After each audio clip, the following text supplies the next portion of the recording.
Hello everyone. I know you used this video to fall asleep, but before you do, let me know where you're from and what time you're watching. Now just get cozy and enjoy. I've always been a night owl, but lately my late night composing sessions have become more than just a habit. They were a necessity. There was something oddly therapeutic about the quiet hours, the stillness outside my window, and the blank sheet music waiting to be filled. It was almost like the universe itself was listening. I'm a composer by trade, which means I spend most of my days and nights locked away in my small studio, scribbling down notes that, I hope, will one day become something worth listening to.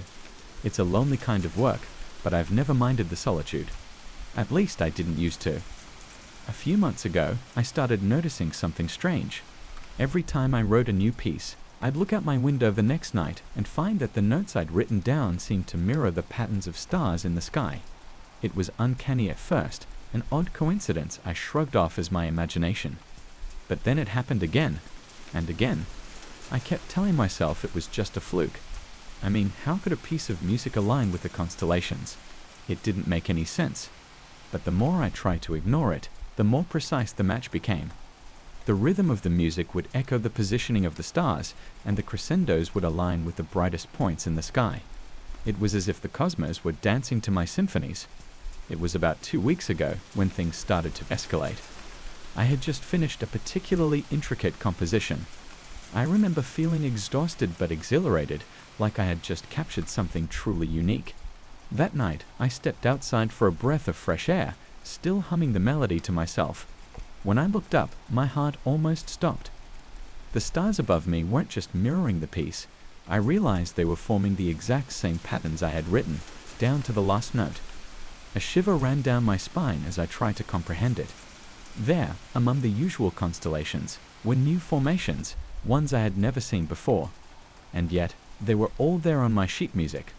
I'd be lying if I said I wasn't freaked out, but curiosity got the better of me.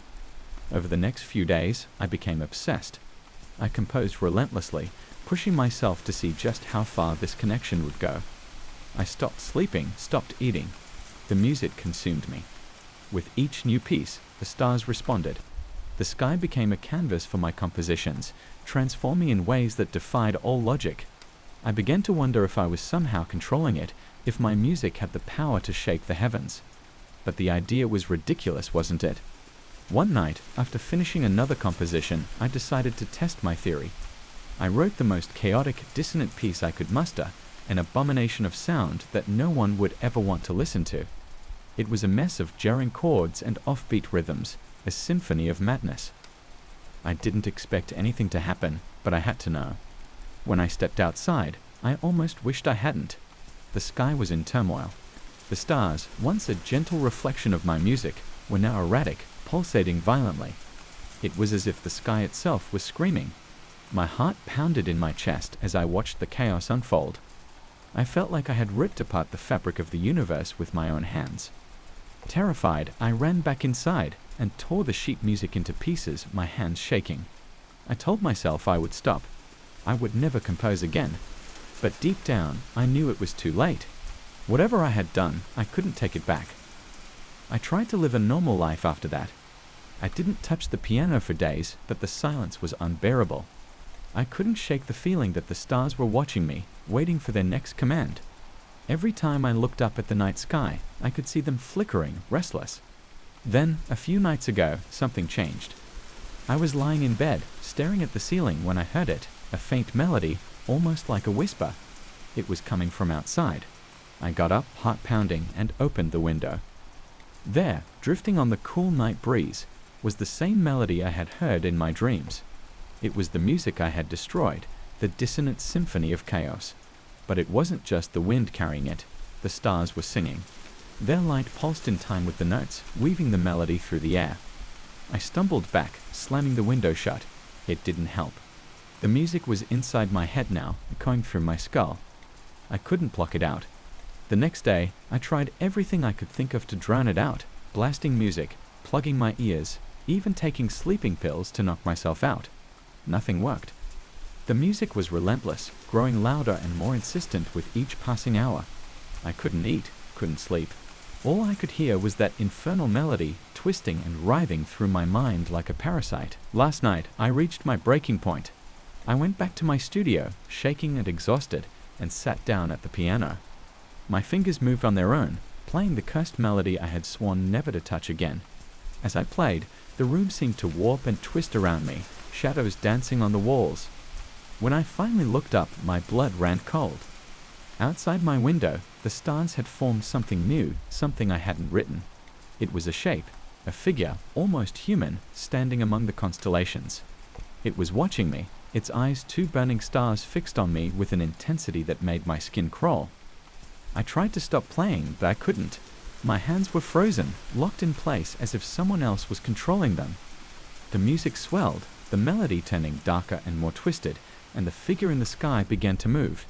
It reached out, its arms stretching impossibly far, until it was almost touching the earth.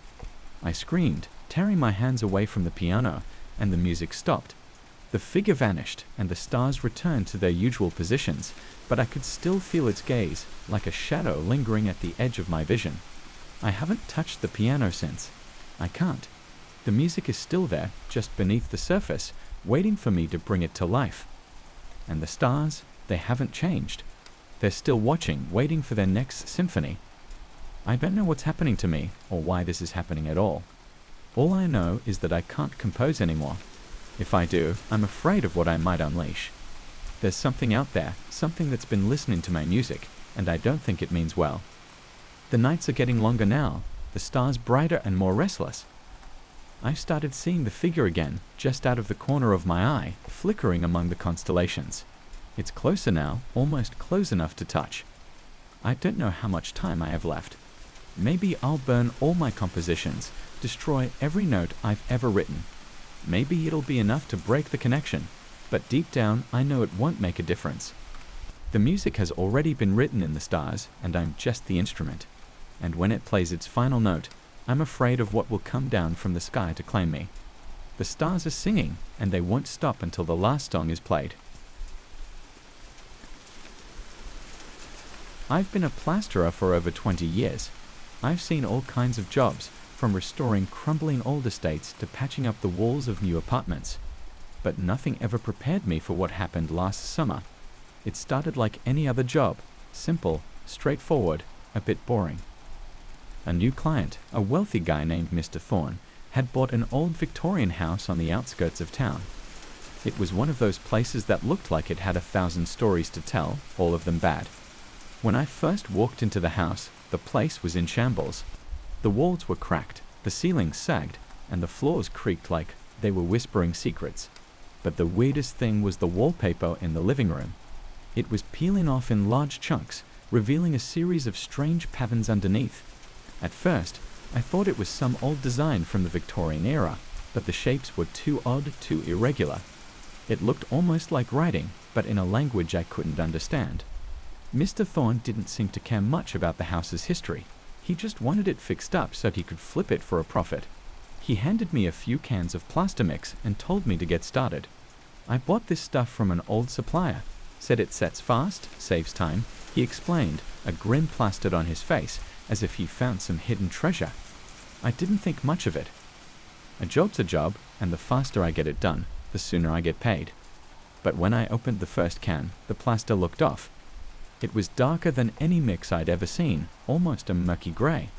It had a strange smell too, like damp earth mixed with something metallic. I shrugged it off and started applying it to the walls. The moment the plaster touched the surface, it began to harden, almost as if it was alive and eager to seal itself to the wall. I had to work fast, smoothing it out before it set completely. But as I spread it across the surface, I noticed something strange. The plaster wasn't just drying quickly. It was turning dark, almost black, and tiny cracks were forming, creating patterns similar to those I'd seen under the wallpaper. I stepped back, wiping the sweat from my brow, and stared at the wall. The pattern was there again, but more pronounced this time, as if the plaster was revealing something hidden beneath. It didn't make any sense. No plaster should dry that fast or change color like that. And the pattern, those lines and shapes, they seemed to move if you stared at them too long. I shook my head, trying to clear my thoughts. Maybe I was just tired, overworked.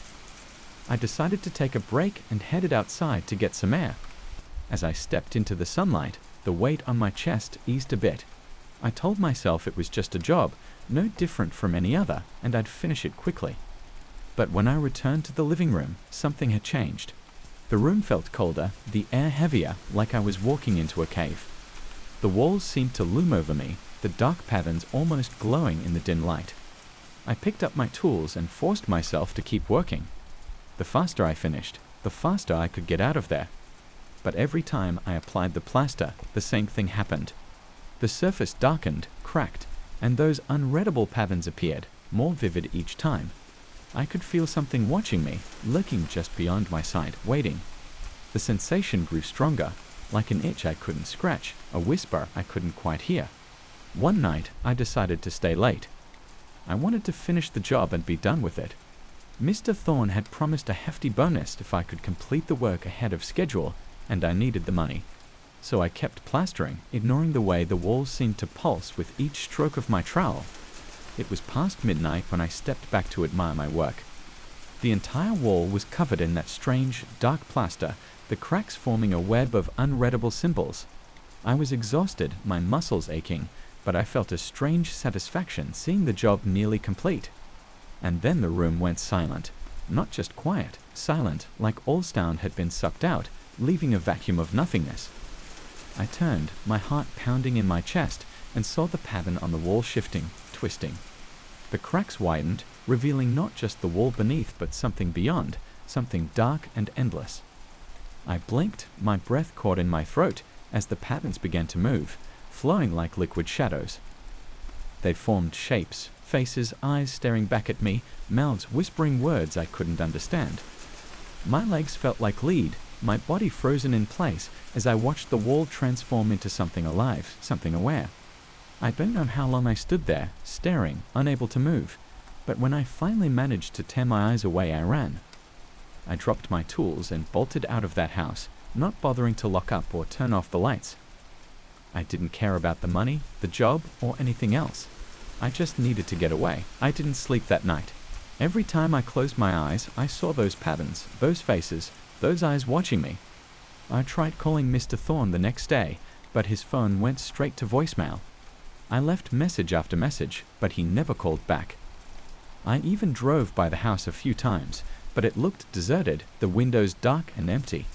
A week passed, then two. I couldn't get that house out of my head. I needed to know what was happening, what I had uncovered. So, one evening, I gathered my courage and returned. The front door was unlocked, and the house was dark and cold. I stepped inside, my heart pounding in my chest, and made my way to the living room. The wall was the same, the patterns frozen in place, but the air felt heavy, like the room was holding its breath. I took a step closer, then another. The patterns seemed to pulse, the cracks widening as if they were inviting me and calling to me. I don't know why I did it, but I reached out, my fingers brushing the surface of the wall. The plaster was cold, almost freezing, and as I touched it, the wall seemed to shudder. The cracks widened, and for a moment I saw beyond them, an endless void filled with shadows and whispers. And then I was falling. I felt myself being pulled into the wall, the room spinning around me as the darkness swallowed me whole. I screamed, but no sound came out. I reached for the floor, the walls, anything, but there was nothing, just the cold, empty dark. I don't remember how long I was in there, in that void. It felt like years, centuries, an eternity of nothingness. But then suddenly, I was back in the living room, lying on the floor, gasping for air. The house was silent, the wall in front of me smooth and unbroken, the patterns gone. I stumbled to my feet and ran out of that house, not looking back. I drove home, shaking, my mind racing, trying to make sense of what had happened. But no matter how hard I tried, I couldn't forget those patterns, that darkness. I quit my job after that. I couldn't go back, couldn't face another wall, another house. I moved out of town, trying to start over to forget, but the nightmares never stopped. Every night, I see those patterns, those faces staring back at me, calling me. And now I've started seeing them in other places, cracks in the pavement, the lines in my own skin. They're everywhere, watching, waiting. I know they're coming for me, and when they do, I won't be able to escape. So, if you ever come across a can of plaster that looks a little too dark, smells a little too strange, don't use it. Burn it, bury it, get rid of it. Because once you've seen what I've seen, there's no going back. The darkness will find you, no matter where you hide. I've been working at the soda bottling plant for over 10 years, and nothing ever really changes. It's just the same old routine every day, filling bottles, checking labels, and listening to the hiss of carbonation. But a few months ago, something strange happened that I still can't wrap my head around. It all started on a regular Monday morning. I was sorting through some old files in the back room when I stumbled across a dusty, leather-bound book. It looked ancient, like something you'd find in a forgotten attic covered in cobwebs. The cover had no title, just a faint embossing of what seemed to be a soda bottle. Curiosity got the best of me, so I opened it. The pages were filled with old recipes, some of which were completely bizarre. But one caught my eye: eternal effervescence. It was supposed to be a formula for a soda that never went flat. The ingredients were a bit strange: a pinch of raven salt, a drop of moonlit water, and something called essence of crimson bloom. The instructions were vague, almost like it was written in a hurry.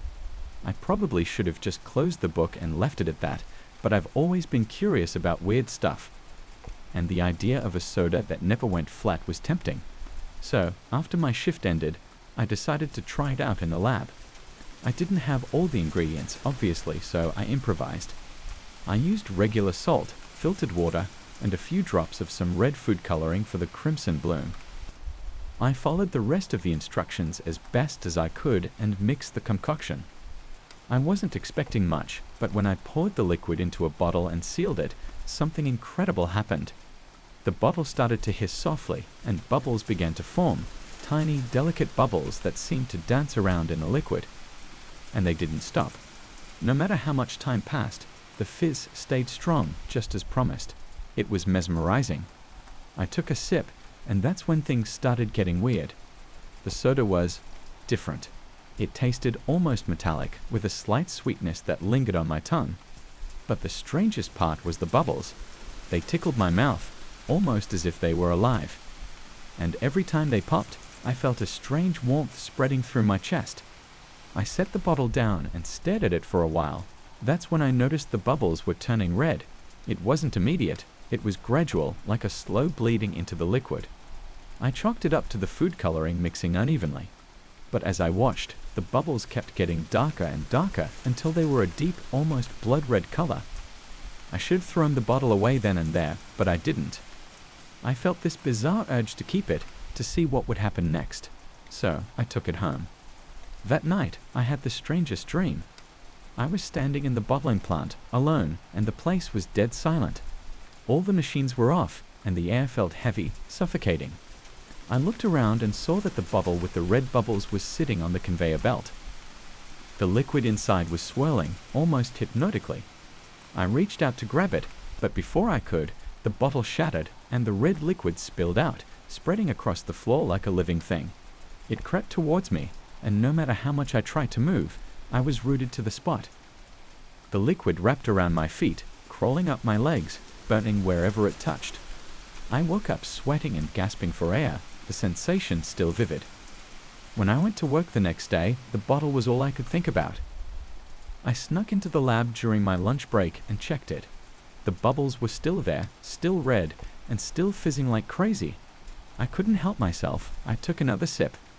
This time, the taste was even stranger, more metallic, and as the bubbles popped on my tongue, I felt a rush of energy, like a shot of adrenaline straight to my veins.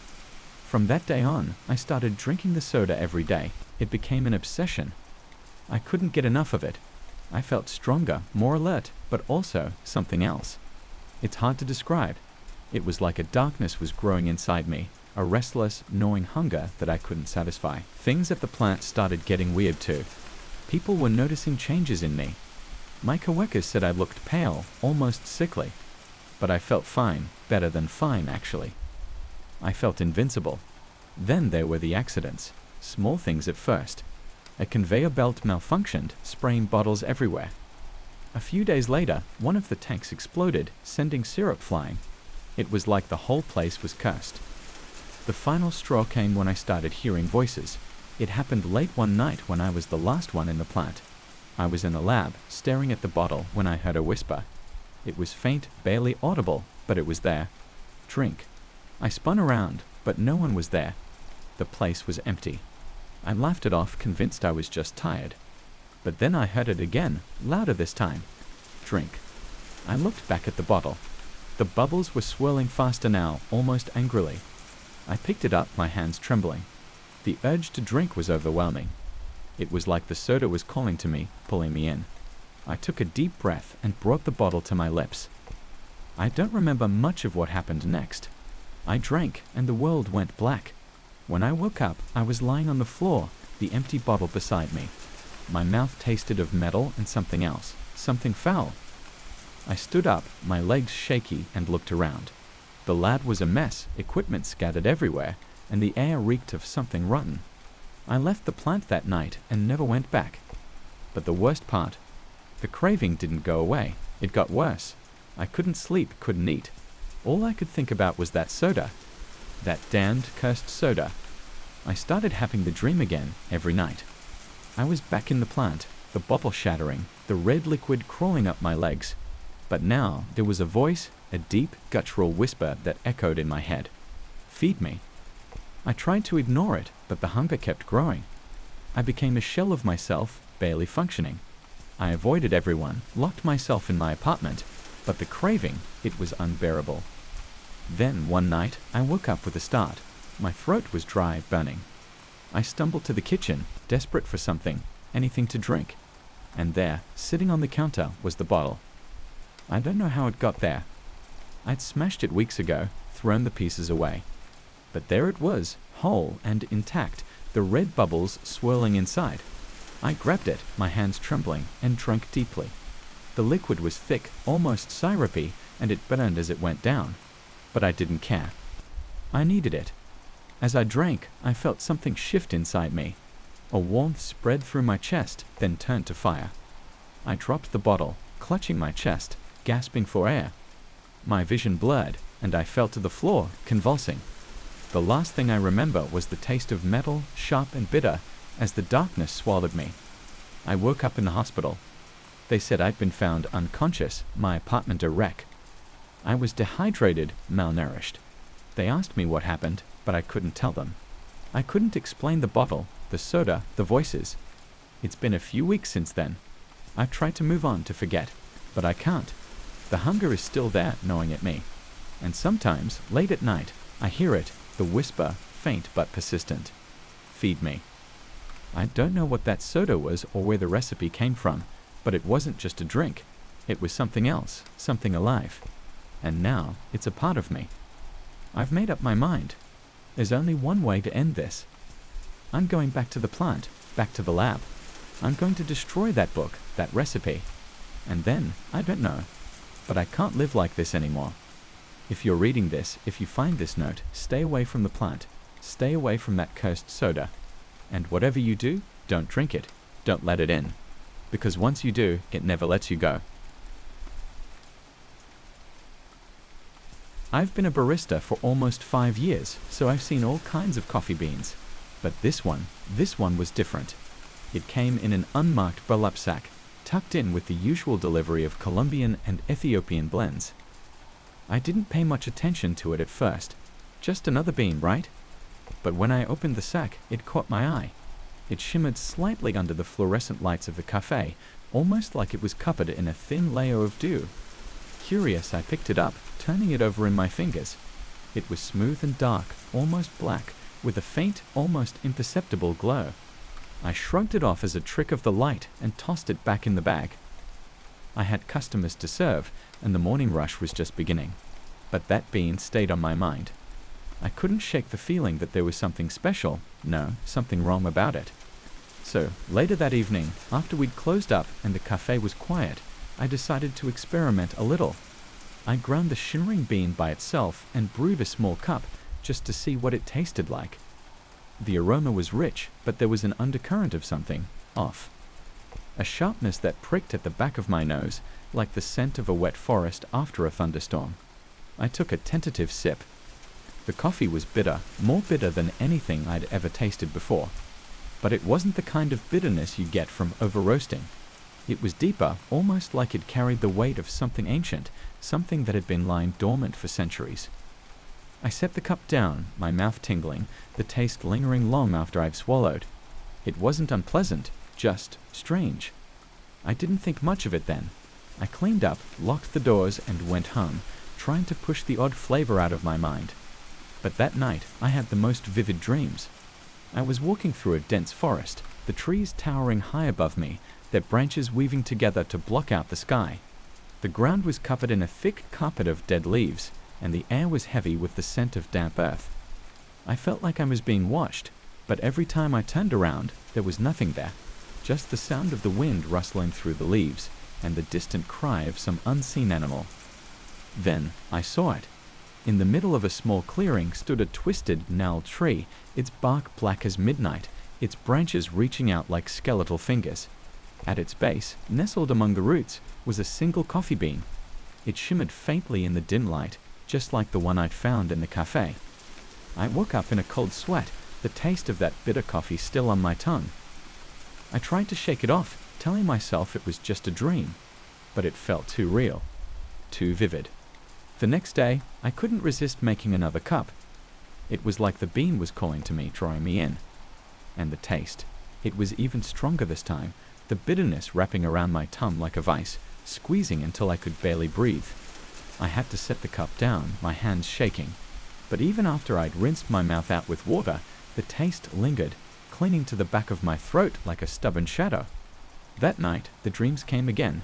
This time, I was standing in the clearing, staring up at the twisted tree. The ground around me was soaked, the leaves turning to mush under my feet. And there was something else, something lurking just beyond the edge of the clearing. I could feel it watching me, its gaze heavy and oppressive, but I couldn't see it. I woke up gasping for breath, my heart pounding. I didn't go back to sleep after that. I couldn't. Over the next few days, I tried to ignore the bean, tried to focus on my regular customers and their usual orders. But it was like the more I tried to forget about it, the more it dug its claws into my mind. Every time I walked past the counter where I'd hidden the bag, I could feel it there, waiting, taunting me. Finally, I couldn't take it anymore. I brewed another cup, the bitterness clawing at my senses, filling my mouth with its strange, almost metallic taste. It was like drinking liquid darkness, thick and heavy, suffocating. And the dreams were worse than ever. I was back in the forest, but this time the trees were dead, their branches twisted and gnarled, reaching out like claws. The ground was covered in a thick, black sludge, and the air was filled with the stench of decay. The tree in the clearing was gone, replaced by a gaping hole that seemed to stretch down into the earth forever. I could feel something down there, something ancient and hungry, pulling at me, trying to drag me down. I woke up screaming, the taste of that bitter coffee still in my mouth, and I knew I had to get rid of the bean. It was driving me insane, eating away at my mind, filling my nights with nightmares and my days with that terrible, lingering taste. I grabbed the bag and ran outside, not caring that it was the middle of the night, that the streets were empty and dark. I found a garbage can, threw the bag in, and slammed the lid down. I stood there for a moment, my breath coming in ragged gasps, my heart racing. But the taste was still there, even stronger now, almost as if it had seeped into my very soul.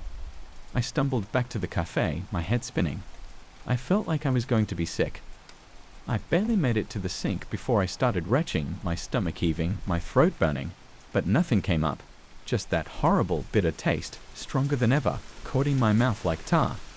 I looked up, my vision swimming, and froze. The sack was there, sitting on the counter, right where I'd left it. I knew it couldn't be. I'd thrown it away, I was sure of it. But there it was, the shimmering bean lying on top, almost as if it was mocking me. I stumbled back, my legs weak, my mind reeling. I had to get out of there, had to get away from that cursed bean. I ran out the door, not caring where I was going, just needing to put as much distance between me and that cafe as possible. But no matter how far I ran, no matter how many corners I turned, I could still taste it. That bitter, metallic tang clinging to my tongue, coating my throat. I couldn't escape it. It was inside me, a part of me now. The next morning, I called in sick. I couldn't go back there, couldn't face that thing again. But staying away didn't help. The taste was still there, growing stronger with every passing hour, gnawing at my sanity. I could feel it spreading, seeping into my thoughts, twisting them, warping them. And the dreams were unbearable. I was back in the forest, the hole yawning before me, the darkness swirling like a living thing. And I could hear it now, a voice whispering in my mind, telling me to come closer, to step into the darkness, to embrace it. I knew I was losing it. I knew I had to do something before it was too late. But I couldn't think, couldn't focus. All I could feel was that terrible, all-consuming bitterness, filling me, suffocating me. Finally, I couldn't take it anymore. I grabbed a bottle of bleach from under the sink, the sharp smell burning my nose. I poured it down my throat, desperate to wash away that taste, to cleanse myself of the poison that was eating me alive. The pain was excruciating, like 1,000 knives stabbing into my throat, but it was nothing compared to the relief that flooded through me as the taste finally began to fade. I fell to the floor, gasping, tears streaming down my face. I could feel the darkness receding, the voice fading. But as I lay there, my vision dimming, I realized it wasn't gone, not completely. The taste was still there, faint but unmistakable, lingering at the edges of my consciousness. And I knew with a terrible, soul-crushing certainty that it would never truly leave. It was a part of me now, a curse I would carry with me to my grave. I don't know how long I have left. The pain is unbearable, and I can feel my body shutting down. But I had to write this, had to warn anyone who might find that bean, who might be tempted to taste its bitter darkness. Because once you've tasted it, there's no going back. I've been climbing for as long as I can remember. It's more than just a hobby for me, it's a way of life. The feeling of my fingers gripping the rough edges of rock, the way the world shrinks below me as I ascend, the solitude, the challenge, it's everything. So when I heard about the ledge on Mount Pentecost, I knew I had to see it for myself. The rumors started small. A few climbers mentioned seeing a ledge that seemed out of place, almost like it didn't belong there. They said it was barely noticeable at first, just a narrow strip a few hundred feet up. But each time they returned, the ledge had grown wider. Some called it an illusion, others a freak occurrence of nature, but I was intrigued. And when one of my buddies, Mike, came back from the mountain with a haunted look in his eyes, I knew I couldn't ignore it any longer. "You shouldn't go there, man," Mike had warned me, his voice trembling slightly. "There's something wrong with that place." I tried to reach it, and I'm telling you, it's like the air turned solid. It was freezing, and I couldn't move. It's not right. But I brushed off his concerns. Mike was a solid climber, but he'd always been a bit superstitious. I figured he'd just spooked himself. So I packed my gear and made plans to head up the following weekend. The day I arrived at the base of Mount Pentecost, the weather was perfect. Clear skies, a gentle breeze, and not a cloud in sight. I began my ascent, taking the familiar path up the western face. It was challenging, but nothing I couldn't handle. As I climbed, I kept an eye out for the ledge, wondering if I'd even be able to spot it. And then, about halfway up, I saw it. It was exactly as they described, a narrow strip of rock, barely more than a shadow against the mountain face. It seemed to shimmer slightly, as if it wasn't quite solid. I felt a shiver run down my spine, but I pushed it aside. I'd come this far, and I wasn't going to turn back now. As I continued to climb, something strange began to happen. The air around me grew colder, far colder than it should have been at that altitude. I stopped to catch my breath visible in the frigid air, and looked up at the ledge. It was wider now, almost as if it had grown in the few minutes I'd been climbing. I shook my head, trying to clear my thoughts. It had to be a trick of the light, or maybe I was just tired. I resumed my climb, each movement careful and precise. But the closer I got to the ledge, the colder it became. My fingers felt numb, and my muscles stiffened, making it harder to move. It wasn't just the cold. It was like the air itself was thick, pushing against me, resisting my every effort. I glanced down and saw the ground far below, my usual sense of vertigo creeping in. But there was something else, a feeling I couldn't shake, like I was being watched. I looked around, but there was no one there, just me and the mountain. When I finally reached the ledge, I hesitated. It was much wider than I'd expected, almost like a small platform now. I pulled myself up and sat down, my legs dangling over the edge. The cold was unbearable, seeping through my clothes and into my bones. I rubbed my hands together, trying to warm them, but it was useless. And then I heard it, a faint whisper, barely more than a breath. I froze, straining to listen. The whisper grew louder, though I couldn't make out any words. It was like a chorus of voices, all speaking at once, their tone urgent, almost pleading. I stood up, my heart pounding in my chest. "Hello," I called out, my voice trembling. The whispering stopped abruptly, leaving only the deafening silence. I took a step back, glancing around. The ledge seemed to stretch out endlessly in both directions, far longer than it should have been. I turned to leave, but my legs wouldn't move. It was as if they were rooted to the spot. Panic surged through me, and I struggled, my breaths coming in short gasps. The whispering started again, louder this time, and I felt a cold hand brush against the back of my neck. I spun around, but there was no one there, just empty space. The ledge seemed to pulse beneath my feet, the stone shifting and groaning as if it were alive. I tried to move again, but my body wouldn't respond. The whispering grew louder, filling my ears until it was all I could hear. It was overwhelming, a cacophony of voices, each one different yet blending together in a maddening symphony. I clapped my hands over my ears, but it did nothing to drown them out. "Stop!" I shouted, my voice echoing off the mountain. "Please, stop!" The whispering stopped suddenly, replaced by a low, rumbling laugh. I felt a surge of terror, my heart hammering against my ribs. The ledge began to tremble beneath me, cracks spider webbing through the rock. I knew I had to get out of there, but I was trapped, paralyzed by the cold and the fear. I could see my breath, each exhale a puff of white in the frigid air. The laughter grew louder, echoing around me, and I felt the ledge begin to crumble. With a sudden burst of adrenaline, I forced myself to move, scrambling towards the edge. My fingers slipped on the icy rock, and I felt myself sliding, my body teetering on the brink of the abyss. And then I fell. The world spun around me, the air rushing past as I plummeted. I reached out, grasping for anything to hold onto, but there was nothing, just the endless void. And then, just as suddenly, I stopped. I was hanging in midair, suspended by some invisible force. I looked up and saw the ledge above me, impossibly far away. The whispering started again, softer this time, and I felt a tug, pulling me upwards. I was floating, being drawn back towards the ledge. My heart was racing, my mind screaming in terror, but I couldn't move. I was helpless, a puppet on invisible strings.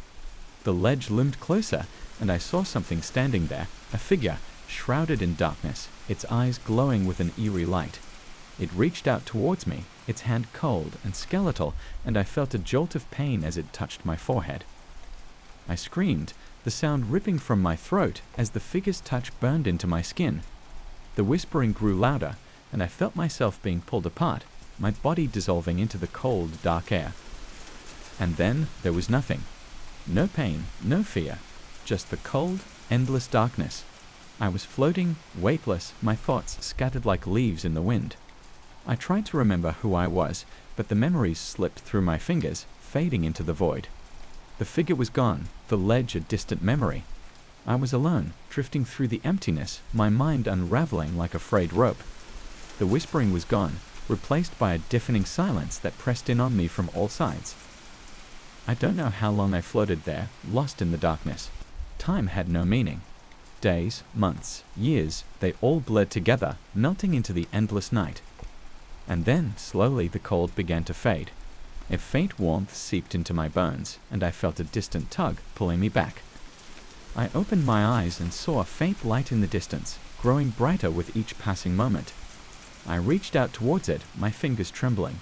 The light grew brighter, enveloping me, and I felt a surge of hope. Maybe this was it. Maybe I was finally free. But as the light washed over me, I felt a sharp pain, like a knife slicing through my chest. I gasped, my eyes snapping open, and I found myself lying on the ground, staring up at the sky. I was back at the base of the mountain, my body bruised and battered. I tried to move, but the pain was too much.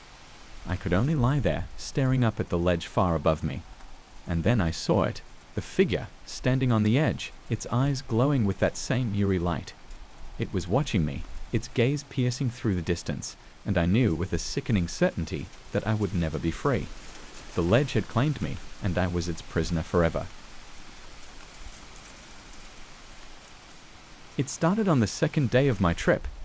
I was hiking through a remote area of the Rocky Mountains, looking for new bouldering spots. I'm not a professional climber or anything, just someone who loves the thrill of exploring uncharted territories.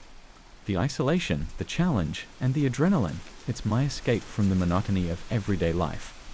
I stumbled upon this massive boulder tucked away in a small, secluded clearing. It was odd, almost out of place. There were no other rocks of its size around, just a giant, solitary stone sitting in the middle of nowhere. The surface was smooth, almost polished, and there were strange, faint markings etched into the stone. It piqued my curiosity right away. I thought, this could be my new challenge. I dropped my backpack and walked over to inspect it. As soon as I touched the rock, I pulled my hand back. It was warm, unusually warm for a stone exposed to the crisp mountain air. I pressed my hand against it again, and yeah, it was definitely warmer than the surrounding air. It didn't make sense, but I shrugged it off. Maybe it was absorbing heat from the sun or something. I tried to climb it, but the moment I started, I felt a strange sensation, like the rock was resisting me. I know it sounds crazy, but it was like the boulder didn't want me to climb it. My fingers would slip off holds I knew I had secured, and my feet wouldn't find any traction. I gave up after a few failed attempts, frustrated and a little embarrassed. I decided to camp nearby that night. I figured I'd give it another go in the morning when I was rested. As I lay in my tent, staring up at the stars, I kept thinking about that boulder. There was something unsettling about it, something I couldn't quite put my finger on. But I pushed those thoughts aside and drifted off to sleep. The next morning, I went back to the boulder, determined to conquer it. But something was different. It took me a while to realize, but the boulder had tilted slightly. I know it sounds impossible. Rocks that size don't just move. But it wasn't in the same position as the day before. I convinced myself that I was mistaken. Maybe I just hadn't noticed its exact position the day before. I tried climbing it again, and this time the warmth was even more intense. It felt like the rock was almost alive, pulsating with heat beneath my fingers. The holds that were there yesterday seemed to have shifted. The smooth surface now had tiny ridges that weren't there before, almost like the boulder was reshaping itself. I managed to climb halfway before I slipped and fell hard on the ground. As I lay there, catching my breath, I noticed something else. The markings on the boulder, they seemed to have changed. They weren't just random scratches anymore. They looked like symbols, almost like runes, faintly glowing in the early morning light. My heart was pounding, but I couldn't tear my eyes away. It was mesmerizing and terrifying at the same time. I didn't sleep well that night. Every time I closed my eyes, I saw those symbols. I dreamt of the boulder tilting and shifting, changing shape, becoming something else entirely. I woke up drenched in sweat, the shadows in my tent feeling thicker and darker than usual. On the third day, the boulder had definitely tilted. I could see it now, clear as day. It was leaning to the left, just slightly, but enough to be noticeable. I should have left then. I should have packed up my stuff and hiked back down the mountain. But I didn't. I was obsessed, drawn to it in a way I can't explain. I needed to climb it. I spent the whole day trying and failing. The boulder felt even warmer, almost hot now, like it was burning from the inside. The symbols were more pronounced, glowing faintly even in the daylight. I could feel them humming beneath my hands when I touched the rock, a low, almost imperceptible vibration. That night, I dreamt of the boulder again. But this time, it wasn't just tilting. It was moving, slowly, like it was coming to life. The symbols were glowing brightly, and I could hear a low rhythmic sound, like chanting. I woke up with my heart racing, my tent feeling stiflingly hot. I decided to leave the next morning. I didn't care about the challenge anymore. Something was seriously wrong with that boulder, and I didn't want to stick around to find out what. But when I stepped outside my tent, I froze. The boulder had moved. It was no longer in the clearing. It was right at the edge of my campsite, leaning toward my tent like it had been watching me all night. I felt a surge of panic and grabbed my backpack, shoving everything inside as fast as I could. I didn't look back as I hiked down the mountain, my heart pounding in my ears. But I couldn't shake the feeling that I was being followed. Every time I turned around, there was nothing there, just the trees and the path. But I could feel it, this presence, watching me, following me. I hiked for hours, not stopping until I reached my car. As I threw my backpack in the backseat and fumbled for my keys, I glanced back up the trail. And there it was. The boulder sitting at the edge of the tree line, almost hidden in the shadows. It was impossible, but it was there.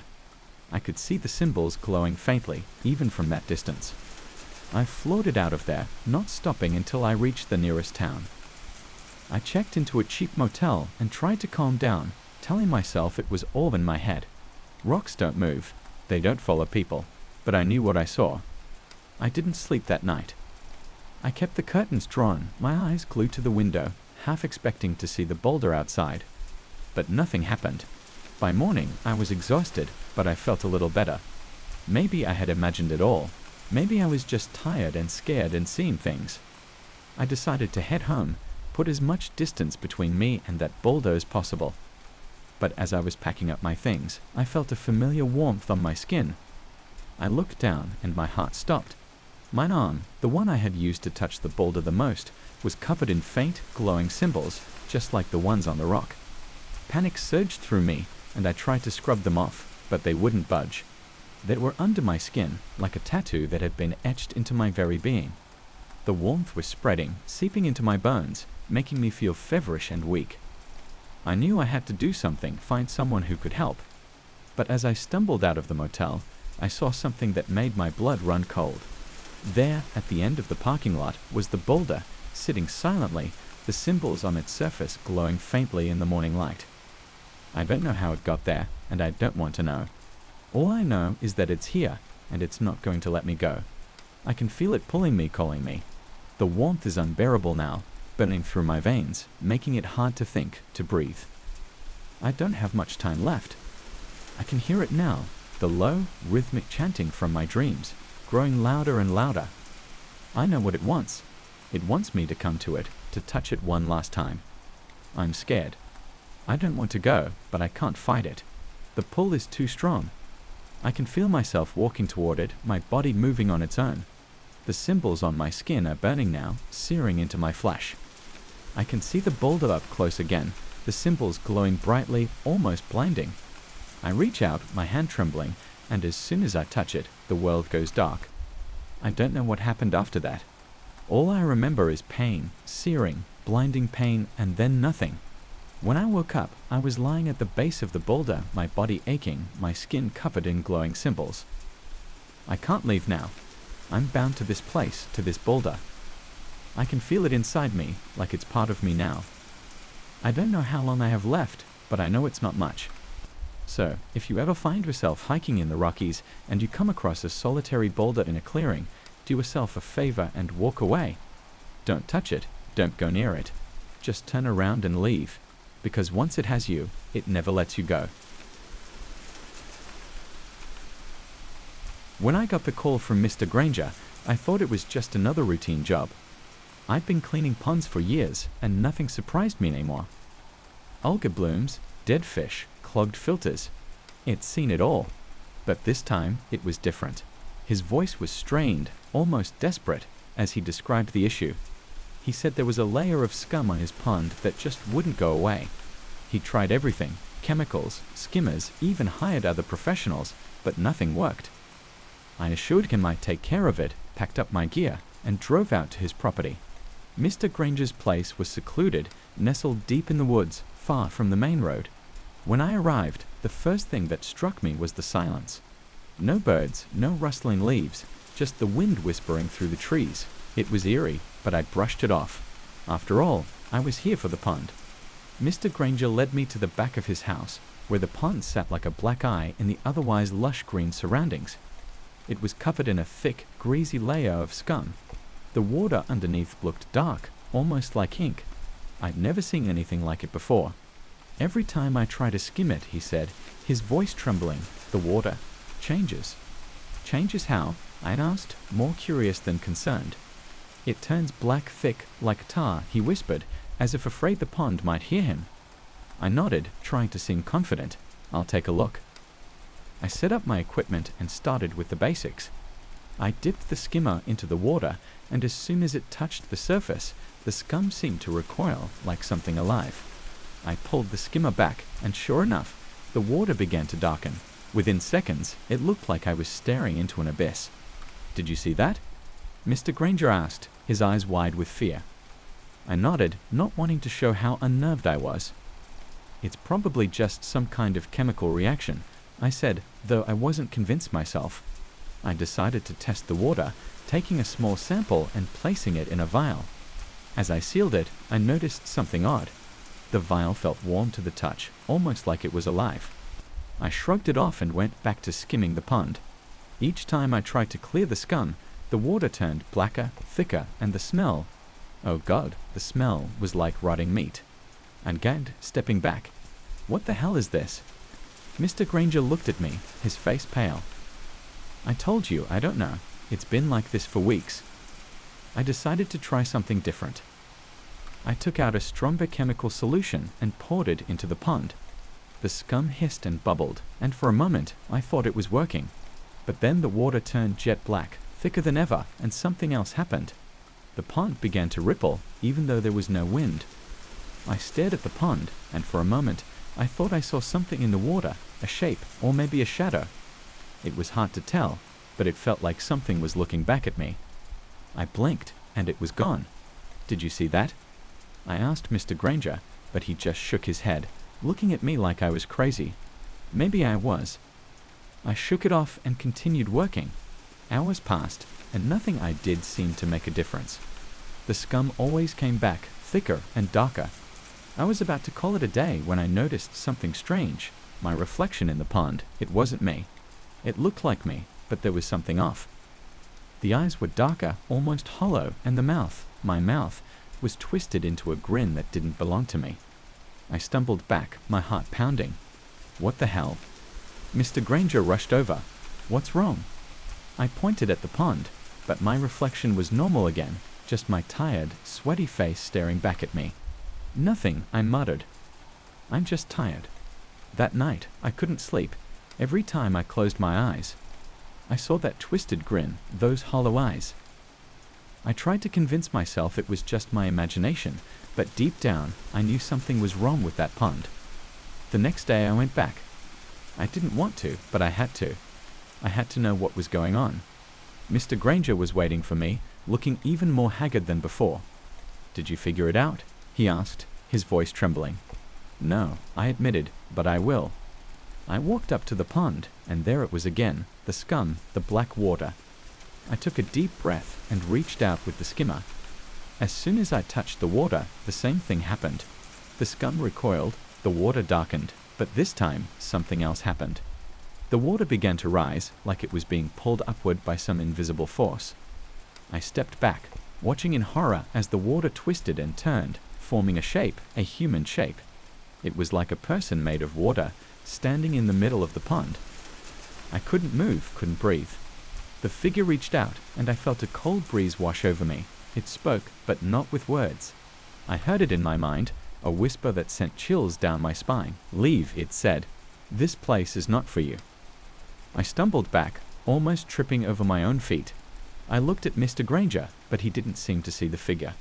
He just looked at me, confused and scared. "I think we should leave," I said, my voice shaking. "But the pond." "Screw the pond," I shouted, more afraid than I'd ever been in my life. "We need to go." We ran back to the house, and that's when Mr. Granger told me the truth. The pond hadn't always been there. It was dug up years ago, but they'd found something, bones, old and brittle. They thought it was just an animal, but then the water turned black and the scum started appearing. "I didn't know what to do," he said, his voice breaking. I tried to fill it in, but it just kept coming back. I stared at him, horrified. "You should have told someone." "Who would believe me?" he asked, tears streaming down his face. "Please, you have to help me." I didn't want to, but I knew I had to do something. I gathered all my equipment, every chemical I had, and went back to the pond. The figure was gone, but the water was still black, the scum thicker than ever. I started pouring the chemicals in one after the other. The water hissed and bubbled, turning darker and darker. The smell was unbearable, like something was rotting deep within the pond. I kept going, my hands shaking, my heart racing. And then it happened. The water began to churn, the blackness spreading out like ink in a glass of water. The figure rose again, this time more solid, more real. It reached out, and I felt a cold hand wrap around my wrist. I screamed, trying to pull away, but it was too strong. It pulled me toward the water, and I saw my reflection again, twisted, grinning, hollow eyes staring back at me. "Let go," I shouted, but it didn't listen. The water was up to my knees now, thick and cold. I struggled, but it was like trying to move through molasses. The figure leaned in, its face inches from mine. "Leave," it whispered again, but this time I couldn't. I was stuck, trapped in the black, thick water. I don't know how long I struggled. It felt like hours, days even. But eventually, I couldn't fight anymore. The water was up to my chest, my neck, my mouth. I took a deep breath, and then the darkness consumed me. The last thing I saw before I went under was Mr. Granger, standing on the shore, his face twisted in horror. And then, everything went black. They found my truck near the pond, my equipment scattered on the ground. But they never found me. Mr. Granger tried to tell them what happened, but no one believed him. The pond is still there, covered in scum, the water is black as night. And sometimes, when the wind is just right, you can hear a whisper, "Leave." But no one ever does. And the pond waits. Always. I've been a potter for as long as I can remember. There's something almost magical about taking a lump of clay and molding it into something beautiful, something useful. It's a quiet kind of creation, one that suits me just fine. I live alone in a small house at the edge of town, with a workshop out back where I spend most of my days. It's a simple life, and it was enough for me. Until I found that damned piece of clay. It started on a chilly autumn morning. I'd gone out to the woods behind my house, searching for inspiration. Sometimes, being surrounded by nature sparked ideas for new pieces. That's when I stumbled upon it, a smooth, dark lump of clay, half buried under some fallen leaves.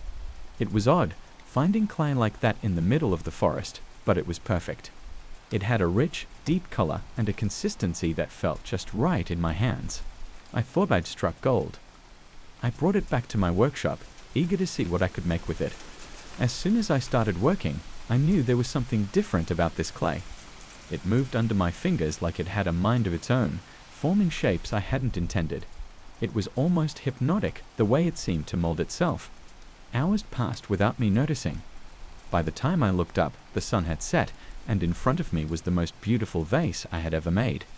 I couldn't believe it. It was flawless, every curve and line exactly as it should be. I placed it on the shelf to dry and went to bed, feeling more satisfied than I had in years. The next morning, I rushed to the workshop, excited to see how the vase had turned out. But when I got there, my heart sank. The vase was cracked. Thin lines ran all over its surface, like a spiderweb. I leaned in closer, and that's when I saw it. The cracks weren't random. They formed words. "Let me out." I blinked, sure I was imagining things. But no, the words were there, clear as day. I ran my fingers over the lines, feeling a chill crawl down my spine. It was just a coincidence, I told myself. I'd worked too long the night before and my mind was playing tricks on me. But still, I couldn't bring myself to destroy the vase. Instead, I pushed it to the back of the shelf and tried to forget about it. But I couldn't forget. Every time I closed my eyes, I saw those words. It felt like they were burned into my mind. After a few days, I couldn't take it anymore. I went back to the woods, hoping to find some normal clay, something that would make me forget about the strange vase. And there it was again, the same dark lump of clay, waiting for me in the same spot. I almost turned around and left, but something drew me to it, like it was calling my name. I brought it back to the workshop, telling myself it was just clay. This time, I made a bowl. It was simple, but elegant. As I worked, I felt that same strange sensation, like the clay was guiding my hands. I finished faster than I expected, and when I was done, I felt that same sense of satisfaction. But it didn't last. The next morning, the bowl was cracked, and once again, the cracks formed words. You can't ignore me. I dropped the bowl, my hands shaking. This was impossible.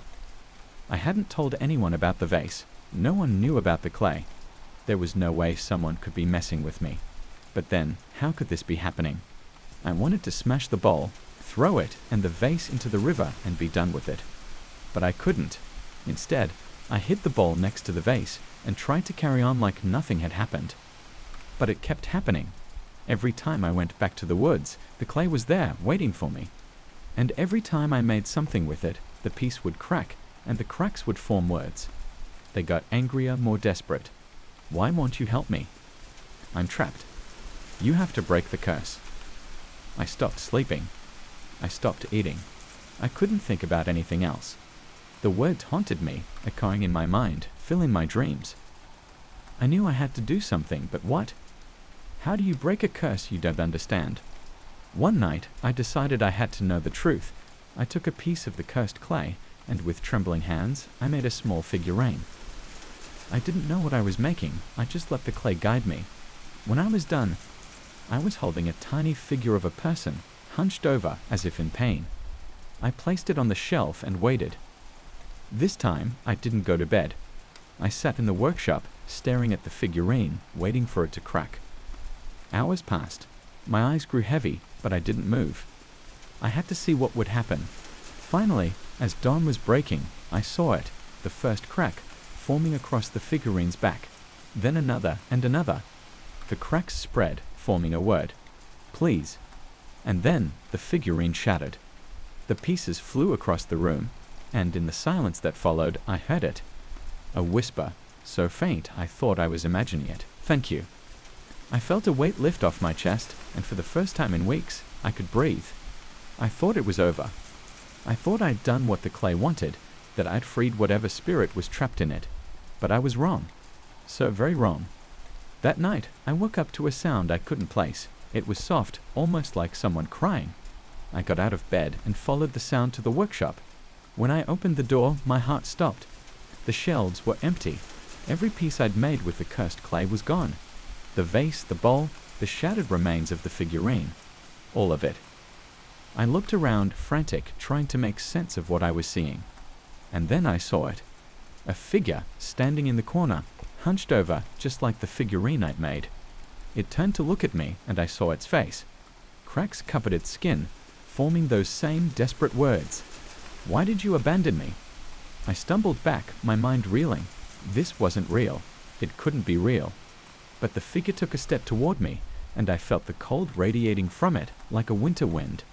It reached out a hand, and I saw the clay on its fingers, still wet, still pliable. You have to help me. I ran. I didn't look back, didn't stop until I was back in my house, the door locked behind me. But the whispering followed me. Every night I hear it, begging, pleading. I don't go to the workshop anymore. I can't. But I know it's still there waiting. The clay that never dries. The words that form themselves. And the figure, broken and lost, trapped in its own curse. I don't know how to help it. I don't know if I can. But I do know one thing. I can never go back to that workshop.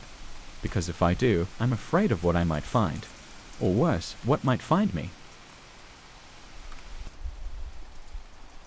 I remember the first time I found the net like it was yesterday. It was early morning, the kind where the sea was still half asleep and shrouded in mist. I was walking along the rocky shore, the waves gently lapping at my boots when I saw it.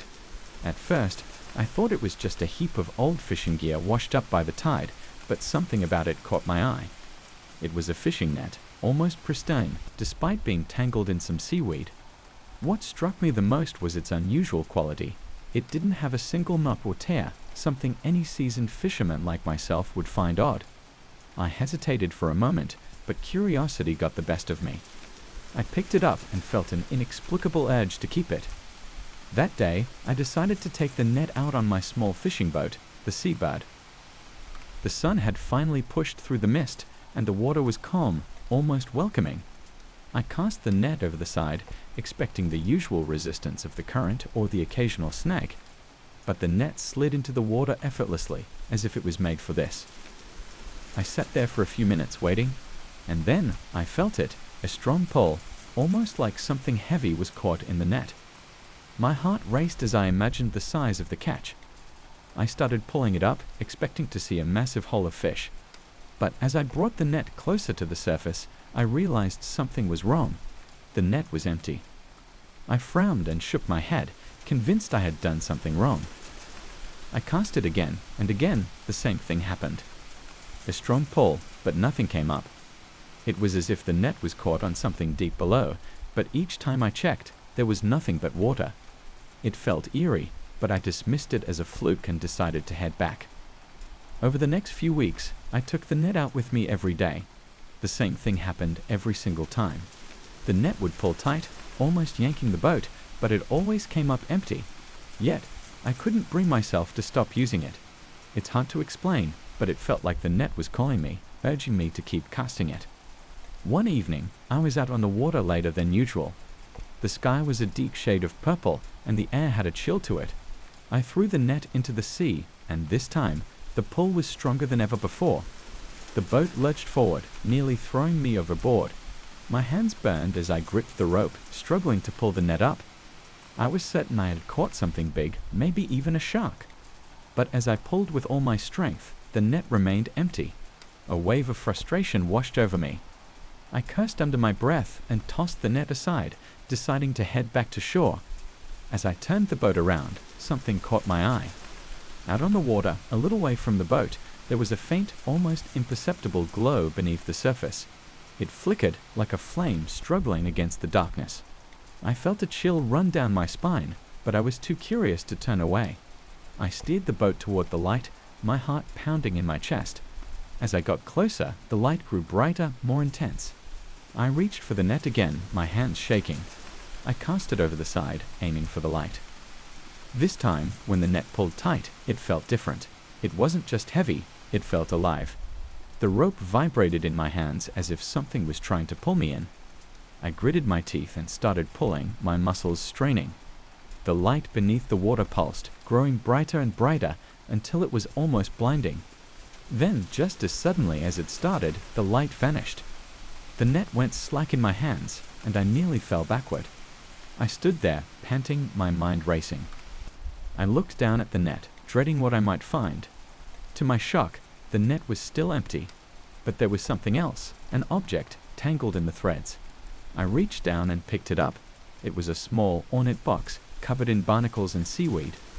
I turned it over in my hands, puzzled. The box was old, impossibly old, and as I held it, I felt a strange sense of unease wash over me. I should have thrown it back. I should have left it there, at the bottom of the sea where it belonged.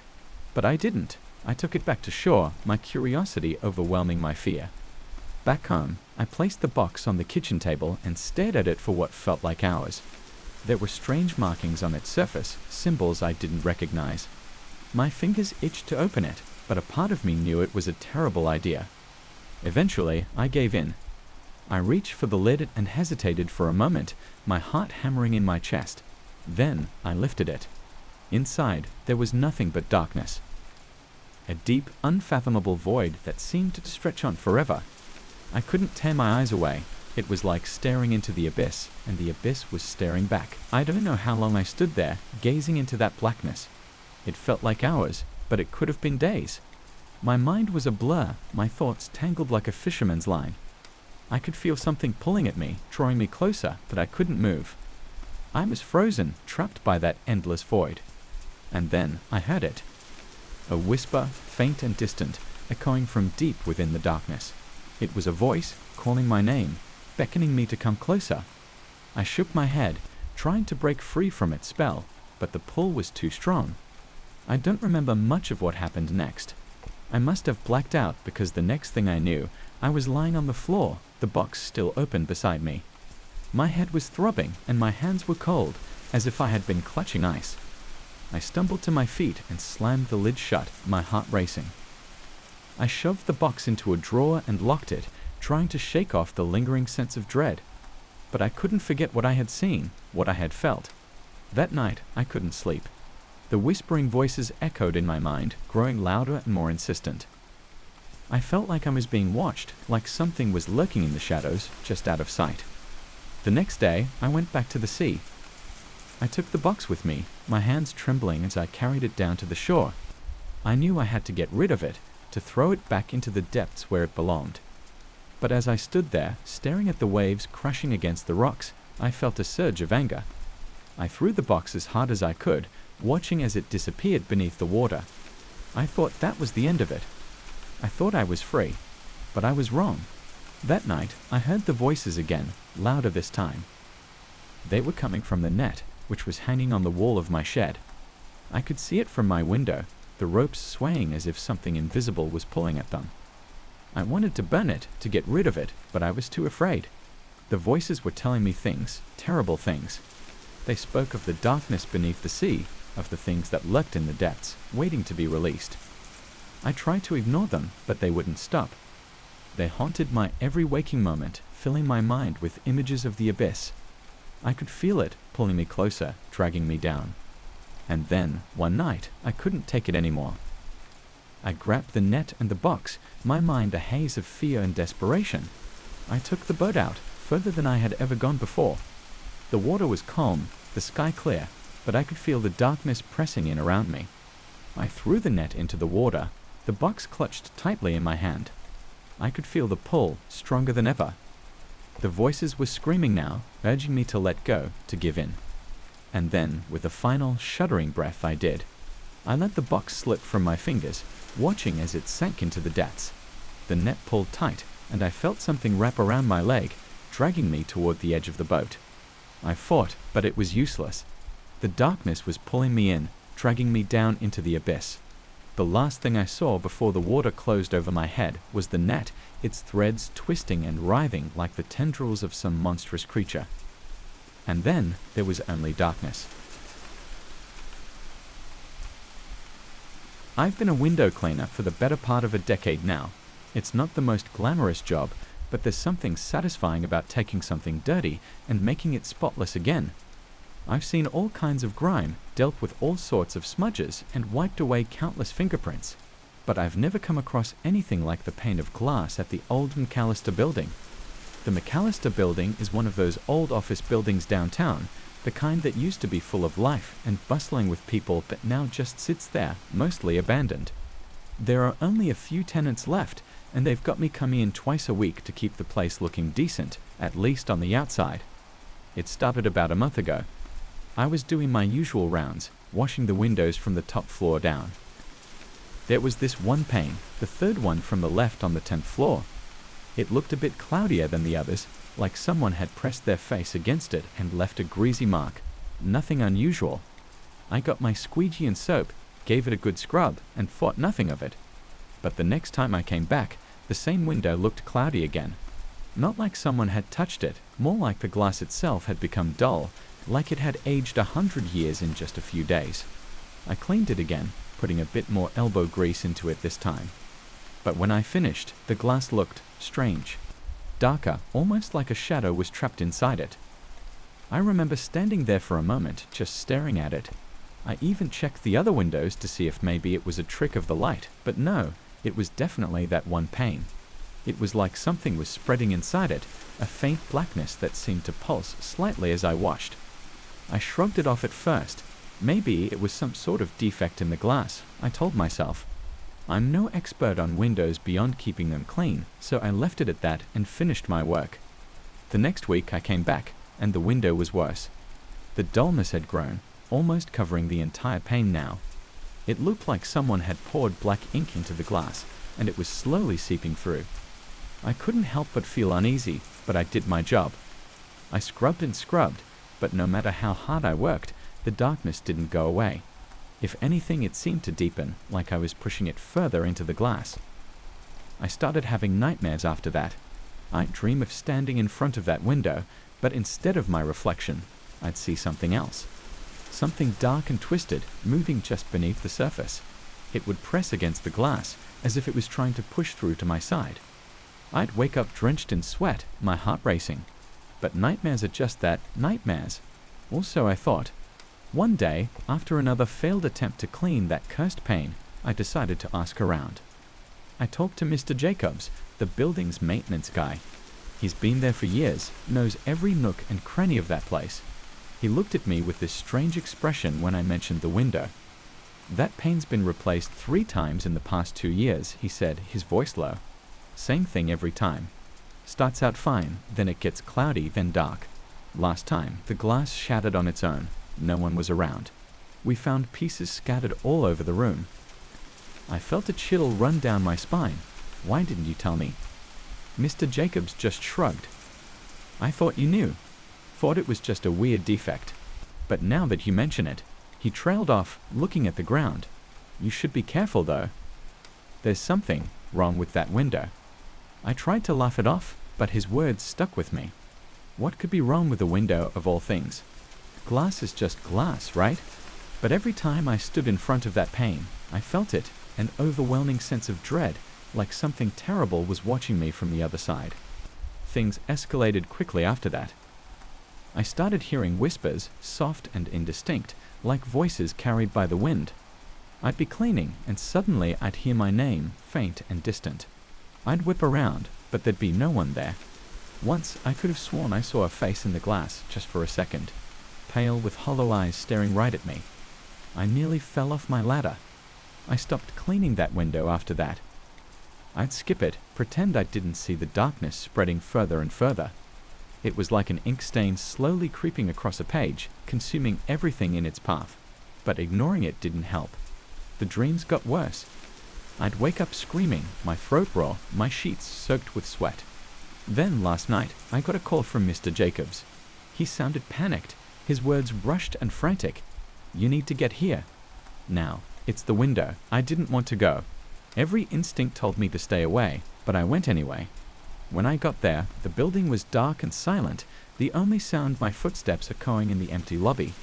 I took the elevator to the 10th floor, my heart pounding. Mr. Jacobs was standing in front of the window, his face pale and drawn. "Look," he whispered, pointing a trembling finger. I didn't want to, but I couldn't help it. The pane was almost completely black now, the darkness swirling and writhing like a living thing. And in the center, pressed against the glass, was a face, my face. But it was twisted and distorted, the eyes empty and lifeless, the mouth stretched in a grotesque smile. I stumbled back, my stomach churning with fear. "What is this?" I gasped. Mr. Jacobs just shook his head. "I don't know, but it's getting stronger." As we watched, a crack appeared in the glass, snaking its way from one corner to the other. The darkness seemed to pulse, growing thicker, almost tangible. The air grew heavy, thick with an oppressive energy that made it hard to breathe. And then the glass shattered. It exploded outward, showering us with tiny shards. But instead of falling to the floor, the pieces hovered in the air, suspended by some invisible force. The darkness poured out, a thick, oily mist that coiled around us like a serpent. I tried to move, but my body was frozen with fear. The mist swirled around me, cold and suffocating. I felt it seeping into my skin, filling my lungs, pressing down on me like a weight. I couldn't see, couldn't breathe, couldn't think. And then, as quickly as it had come, it was gone. The mist dissipated, leaving the room eerily silent. The window was gone, replaced by an empty void, a dark, yawning chasm that seemed to stretch on forever. Mr. Jacobs was gone too. There was no trace of him, no sign that he'd ever been there. I was alone, standing in front of that gaping darkness, my heart racing, my mind reeling. I turned and ran. I don't remember how I got out of the building, don't remember getting into my car or driving home. All I know is that I'm here now, sitting in my apartment, trying to make sense of what happened. I can still feel it though, the darkness. It's inside me growing, spreading like a cancer. I can see it in the mirror, in the shadows of my eyes. I don't know how much time I have left before it takes over completely, but I can't fight it. I'm too tired, too scared. I don't know what it wants, but I know it's not done with me. Not yet. If you're reading this, stay away from the McAllister building. Stay away from that window. It's too late for me, but maybe I can save someone else. Maybe I can stop this thing from spreading. I can hear it now, whispering in my mind, telling me to come back, to finish what I started. And I don't know if I have the strength to resist. God help me, I think I'm going back. I've been a worm farmer for over 15 years. It's not exactly a glamorous job, but it's honest work, and it pays the bills. I spend my days tending to rows and rows of compost bins, watching the worms squirm and wriggle through the dark soil, breaking down everything from kitchen scraps to garden waste. It's a messy business, but I've come to appreciate the quiet life it offers, until that patch of soil turned everything upside down. It all started when I expanded my farm. I'd been saving up to buy the adjoining land for a while, and when old Mr. Hargrove finally decided to sell, I jumped at the chance. The land was perfect, or so I thought, lush, with tall grass and wildflowers that suggested rich, fertile soil underneath. But one section, right in the middle of the field, stood out like a sore thumb. The soil there was dark, almost black, and slick like clay after a rainstorm, even though it hadn't rained in weeks. I thought it was strange, but I was more curious than concerned. I figured it might be a natural spring or something. So, one evening, after finishing up the day's work, I grabbed a shovel and decided to dig around a bit just to see what was keeping that patch so damp. The moment my shovel pierced the ground, a faint, foul odor rose up. It was like the smell of rotting meat left out too long in the sun, mixed with something else, something sour and metallic. I nearly gagged but brushed it off. Maybe there was a dead animal buried beneath the surface, I thought. That would explain the smell. I dug a little deeper and the stench got worse. I had to cover my nose with my shirt to keep from retching. But more than that, there was something strange about the soil itself. It was moist, yes, but it wasn't the consistency of mud. It was thicker, almost sticky, and it clung to the shovel like tar. I remember thinking that I should just stop, but something urged me to keep going, to dig just a little deeper. That's when I hit something hard. I knelt down, using my hands to brush away the muck, and uncovered what looked like the corner of an old wooden box. It was wedged deep in the ground, and the wood was so rotted it crumbled when I touched it. But the box wasn't what caught my attention. It was what was inside. I don't know what I was expecting. Maybe some old trinkets or a stash of money hidden away by some farmer long dead. But what I found made my blood run cold. It was a bone. Not just any bone, though. It was too large to be an animal's, and the way it was positioned, almost neatly arranged, made my stomach turn. I pulled back, dropping the piece of wood I'd been holding, and that's when I noticed something else. The soil around the bone seemed to pulse, as if something was moving underneath it. I stumbled back, barely catching myself before I fell. The smell was overwhelming now, like 1,000 rotten eggs cracked open all at once. I left the shovel in the hole and ran back to my farmhouse, heart pounding in my chest. That night, I couldn't sleep. My mind kept replaying the image of that bone, the pulsing soil, and the smell. I couldn't shake the smell. It clung to my clothes, my skin, even though I'd scrubbed myself raw in the shower. I thought about calling someone, the police maybe, but what would I say? That I found a bone in a field? They'd laugh me off the phone. So I did the only thing I could think of. I grabbed a flashlight and went back. The field was eerily quiet as I made my way to the patch of soil. The hole I'd dug was still there, gaping open like a wound in the earth. The smell hit me again, but this time I forced myself to push through it. I aimed the flashlight into the hole, and that's when I saw it. The soil wasn't just pulsing, it was moving, shifting as if something underneath was trying to get out. I took a step back, heart racing. My instincts were screaming at me to fill the hole and leave, to forget I ever dug it in the first place, but I couldn't. My hands were trembling as I picked up the shovel, intent on filling it back in, when something moved in the shadows beyond the beam of my flashlight. I froze, my grip on the shovel tightening. There was something, or someone, standing at the edge of the field just out of the light. I couldn't make out any details, just a dark shape, but it was watching me. I knew it was watching me. The hair on the back of my neck stood up, and I swung the flashlight toward the figure, but it vanished as soon as the light touched it. I stood there, panting, my mind reeling. What the hell was going on? The soil, the bone, the figure, it didn't make any sense. I wanted to run, but my feet felt glued to the spot. Then, from somewhere deep in the earth, I heard a sound. It was faint, but unmistakable, the sound of something scraping, clawing its way up. I panicked, dropping the flashlight. It rolled into the hole, illuminating the dirt walls as they shifted and moved. I backed away, my chest tightening with fear. Whatever was down there, it was coming up, and I wasn't about to stick around to see what it was.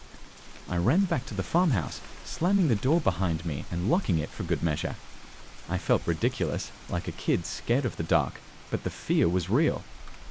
I paced the kitchen, my mind racing. What should I do? Who could I call? My thoughts were a tangled mess, but one thing was clear. I couldn't just leave that hole open. I had to fill it. I had to cover it up, make it like it never existed. The next morning, I went back to the patch with a wheelbarrow full of dirt and a prayer. The hole was as I left it, the flashlight still lying at the bottom. I grabbed the shovel and started filling it in, the soil piling up quickly. As I worked, the smell grew stronger, and I could swear I heard that scraping sound again, but I didn't stop. I kept shoveling until the hole was filled, and the dark, wet patch was just another part of the field. I thought that would be the end of it. I convinced myself that it was just my mind playing tricks on me, that there was nothing to be afraid of. But that night, I woke up to a sound that chilled me to the bone, the sound of digging, faint but unmistakable, coming from outside. I jumped out of bed, heart pounding, and ran to the window. The field was dark, but in the moonlight, I could see something moving. It was a figure, the same one from before, crouched over the patch of soil. I watched frozen as it dug with its bare hands, the soil parting beneath its fingers like water. And then it looked up, its eyes glowing in the darkness, and I knew without a doubt that it had seen me. I stumbled back, terror clawing at my throat. I grabbed my phone, dialed the police, but the call wouldn't go through. The screen flashed no service, and I felt a cold dread settle over me. I ran to the door, threw it open, and froze. There, standing in the doorway, was the figure, its body covered in that dark, sticky soil, eyes glowing like hot coals. The smell hit me like a punch, and I gagged, backing away. It took a step forward, its mouth opening in a silent scream, and I knew then that I was doomed. The last thing I remember is the feeling of the soil, cold and wet, as it wrapped around me, pulling me down into the earth. And as the darkness closed in, I heard that scraping sound, louder now, filling my ears, my mind. It wasn't just the soil that was moving. It was something else, something ancient and hungry, and it had found me. Now I am here, beneath the ground, wrapped in the dark, wet soil that never dries. The smell is everywhere, choking me, but I can't escape it. I am part of it now, part of whatever lies beneath, and I know that it won't stop. It won't stop until it has claimed everything, swallowed it whole. I can only hope that no one else finds this place, this cursed patch of earth, but I know, deep down, that someone will. And when they do, I'll be waiting just beneath the surface to welcome them to the darkness. I never considered myself much of a believer in the supernatural. I'm just a regular guy who hangs wallpaper for a living, trying to make ends meet. But after what happened last month, I've been questioning everything I thought I knew about reality. It all started when I got a call from Mrs. Thorne, an older woman who lived alone in a big old Victorian house on the outskirts of town. She wanted her entire house redone with a new wallpaper she'd bought. It was a peculiar pattern with intricate swirls and shapes that seemed to draw the eye in a way that made you dizzy if you stared too long. She said she got it from some antique shop that had been closed down for years, but she found a roll hidden in the back during a liquidation sale. I didn't think much of it at the time. Work was work. I arrived on a rainy Monday morning. The house loomed over the street, looking as if it belonged to a different era altogether. Mrs. Thorne was waiting for me at the door, her frail frame and wrinkled hands clutching a mug of tea. She looked relieved to see me. "Thank you for coming," she said, her voice shaky.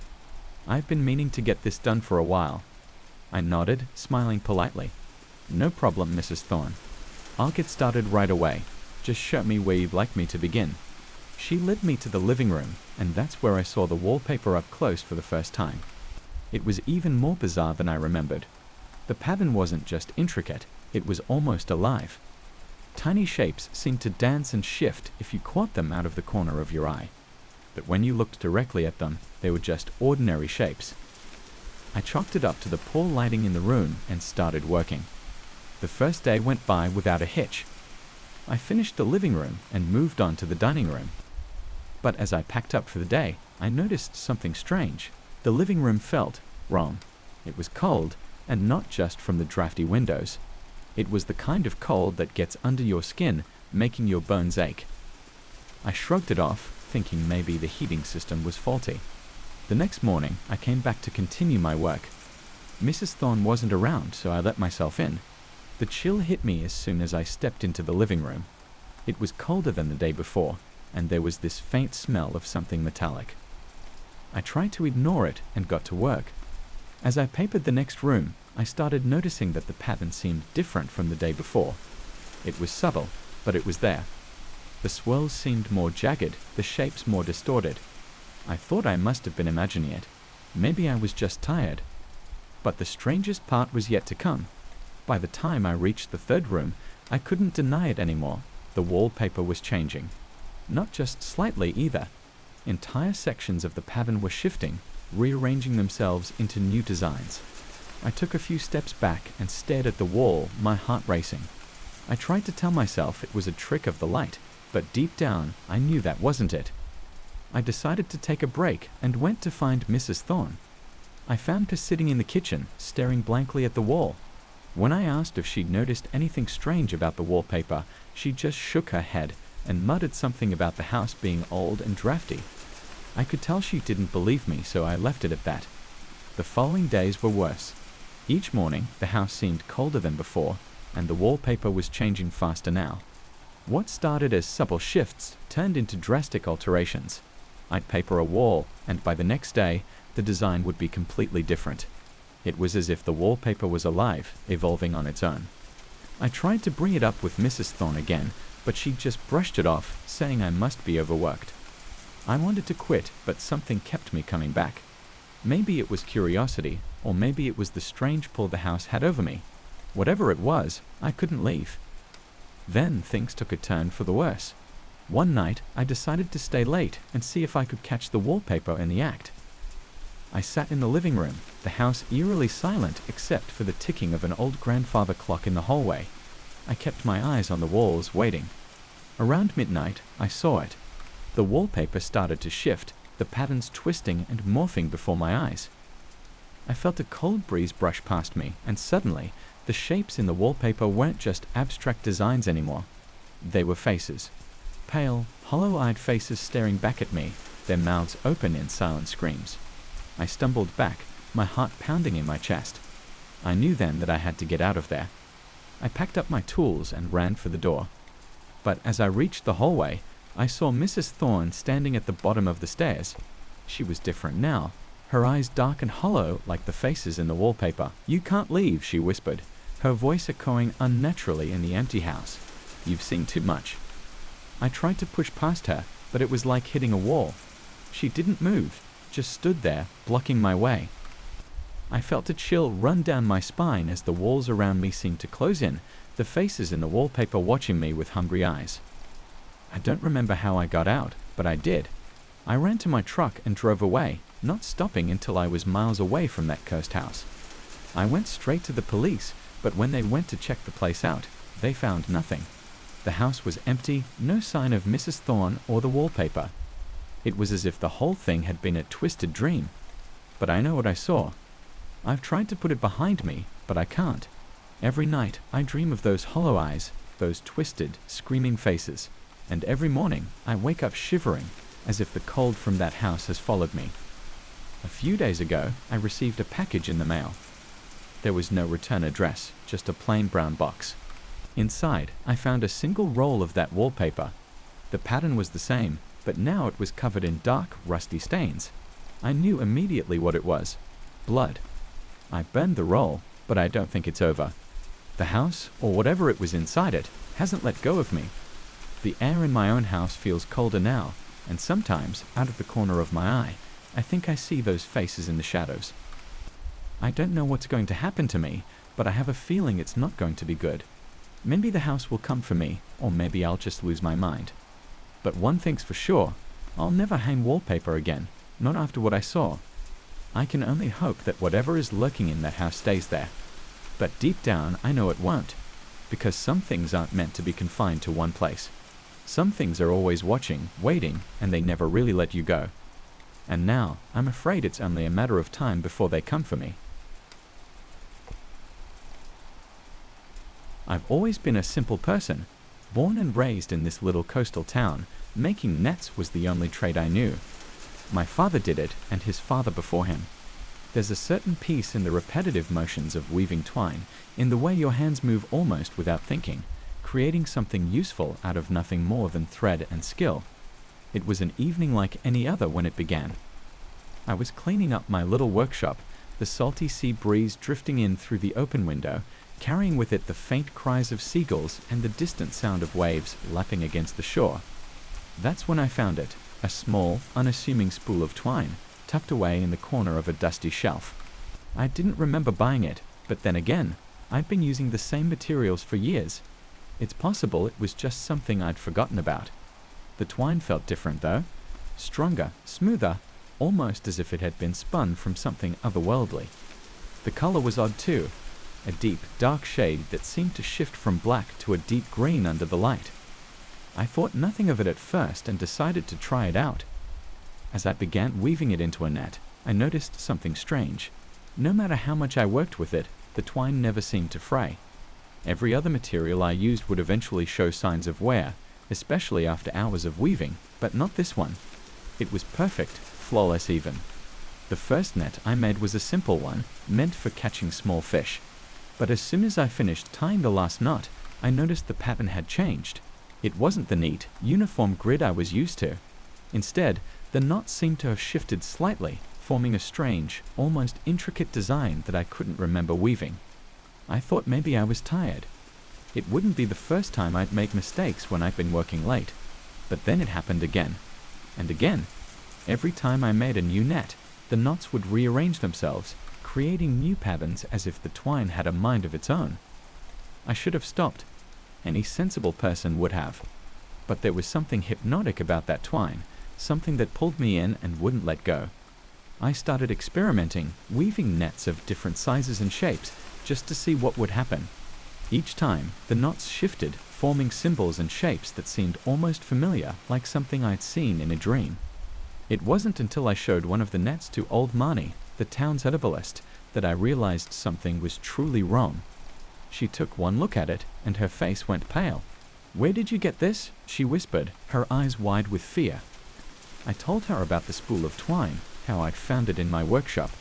She shook her head, backing away from the net as if it was some kind of poisonous snake. "You need to get rid of it," she said, her voice trembling. "Burn it, bury it, throw it into the sea, just get rid of it." But I couldn't. It sounds ridiculous, I know, but I was drawn to it, obsessed even. It was as if the twine had become a part of me, and I couldn't let it go. That night, I had the first of many nightmares. I was standing on the shore, the waves crashing against the rocks, the wind howling in my ears. In my hands was one of the nets, the twine glowing faintly in the darkness. And then, as I watched, the knots began to unravel, the twine slipping through my fingers like water. From the depths of the sea, something rose, a dark shape, its eyes gleaming with malevolence. I woke up drenched in sweat, my heart pounding in my chest, but even then, I couldn't stop. I spent every waking hour in that workshop, weaving and reweaving the twine, watching as the patterns changed, becoming more complex, more sinister. It wasn't long before the town started talking. Strange things began to happen. Fishermen complained that their catches were disappearing, their nets coming up empty. Boats would go out and never return, their crews lost to the sea. And always, there was that feeling, that oppressive, suffocating sense of dread that hung over the town like a storm cloud. I tried to ignore it, tried to tell myself it was all just a coincidence. But deep down, I knew the truth. It was the twine. Whatever it was made of, it wasn't natural. It wasn't of this world. The final straw came when I tried to destroy it. I took a pair of scissors and tried to cut through the twine, but the blades snapped in my hand. I tried burning it, but it wouldn't catch fire.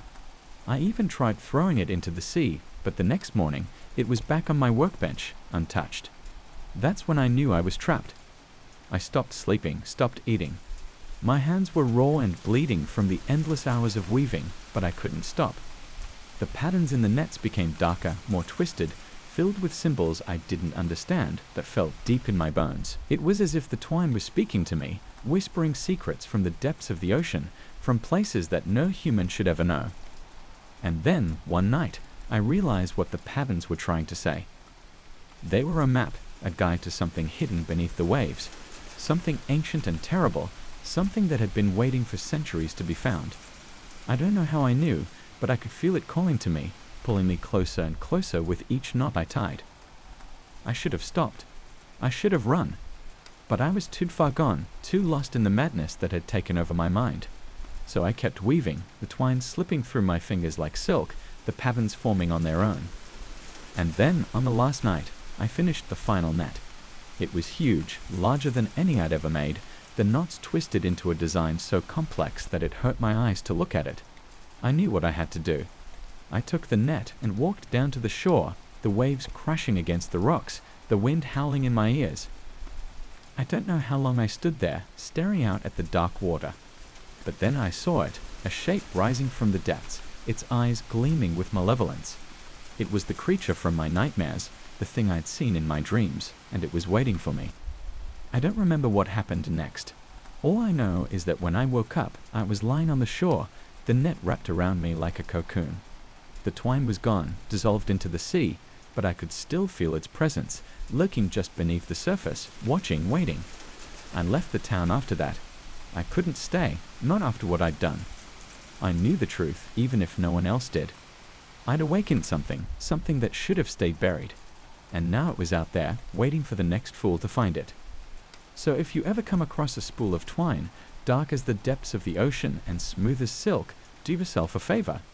Leave it where you found it, because some things are better left alone, hidden in the shadows where they belong. And trust me, you don't want to know what's waiting at the other end of the line.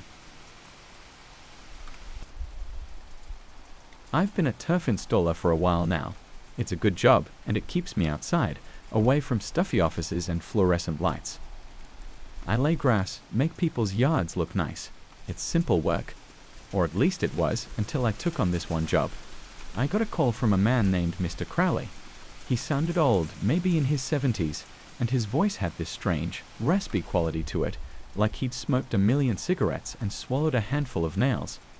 He wanted me to come out to his property, said he needed a new turf laid out. Nothing unusual there, so I loaded up my truck and headed over. His place was out of town, nestled between a thick forest and a quiet, winding road that seemed to go on forever. When I pulled up, I noticed the house was ancient, the kind that creaked and moaned in the wind. It looked like it had been plucked straight out of a horror movie. But I wasn't there for the house. I was there for the yard. Mr. Crowley greeted me at the front door. He was tall, with a hunched back, and a face so wrinkled it looked like a dried-up prune. His eyes were the weirdest shade of blue, almost white, like two pieces of frosted glass. He led me around back, and that's when I saw it. The backyard was a mess, overgrown with weeds and patches of dead grass. But in the middle of it all was this small, perfect square of green. I mean, it was the greenest grass I'd ever seen, like something out of a golf course commercial. It looked out of place, like someone had just dropped it there. "I need the rest of the yard to look like that," Mr. Crowley said, pointing at the patch. "Sure thing," I replied, already mentally calculating how much turf I'd need to cover the space. "What's the deal with that square? It looks like it's been well taken care of." He gave me this odd smile, his thin lips stretching unnaturally wide. "That patch has been here as long as I have. Never needed to water it, never needed to trim it. It just stays like that. Now, I've seen some weird things in my line of work, but grass that never needed water. That was a new one." I knelt down and touched it. It felt cool under my fingers, almost too cool for a sunny day like that. I decided I'd get started the next morning. When I came back, I brought along the turf and all the equipment I'd need. I figured I'd work around that square patch, maybe blend it in with the rest of the yard. But as I got closer, I noticed something strange. The blades of grass seemed to move, like they were leaning toward me. I shook my head, thinking it was just the wind or a trick of the light, and got to work. Laying turf is pretty straightforward. You strip the old stuff, lay down some soil, and roll out the new grass. But that day, everything felt off. The air was heavy, and it smelled weird, like damp earth mixed with something metallic. And then there was that patch. Every time I walked over it, the blades bent slightly, like they were following my footsteps. I'm not one to get spooked easily, but I couldn't shake the feeling that I was being watched. I glanced over my shoulder a few times, half expecting to see Mr. Crowley peering out from a window. But the house was empty, just the sound of creaking wood and the distant chirping of birds. By midday, I was exhausted. I decided to take a break and sat down near the patch of grass. That's when I noticed it, a small dark stain at the edge of the patch. I reached out and touched it, and my fingers came away red. Blood. I jerked back, my heart pounding. I looked around, but there was no sign of anything that could have bled.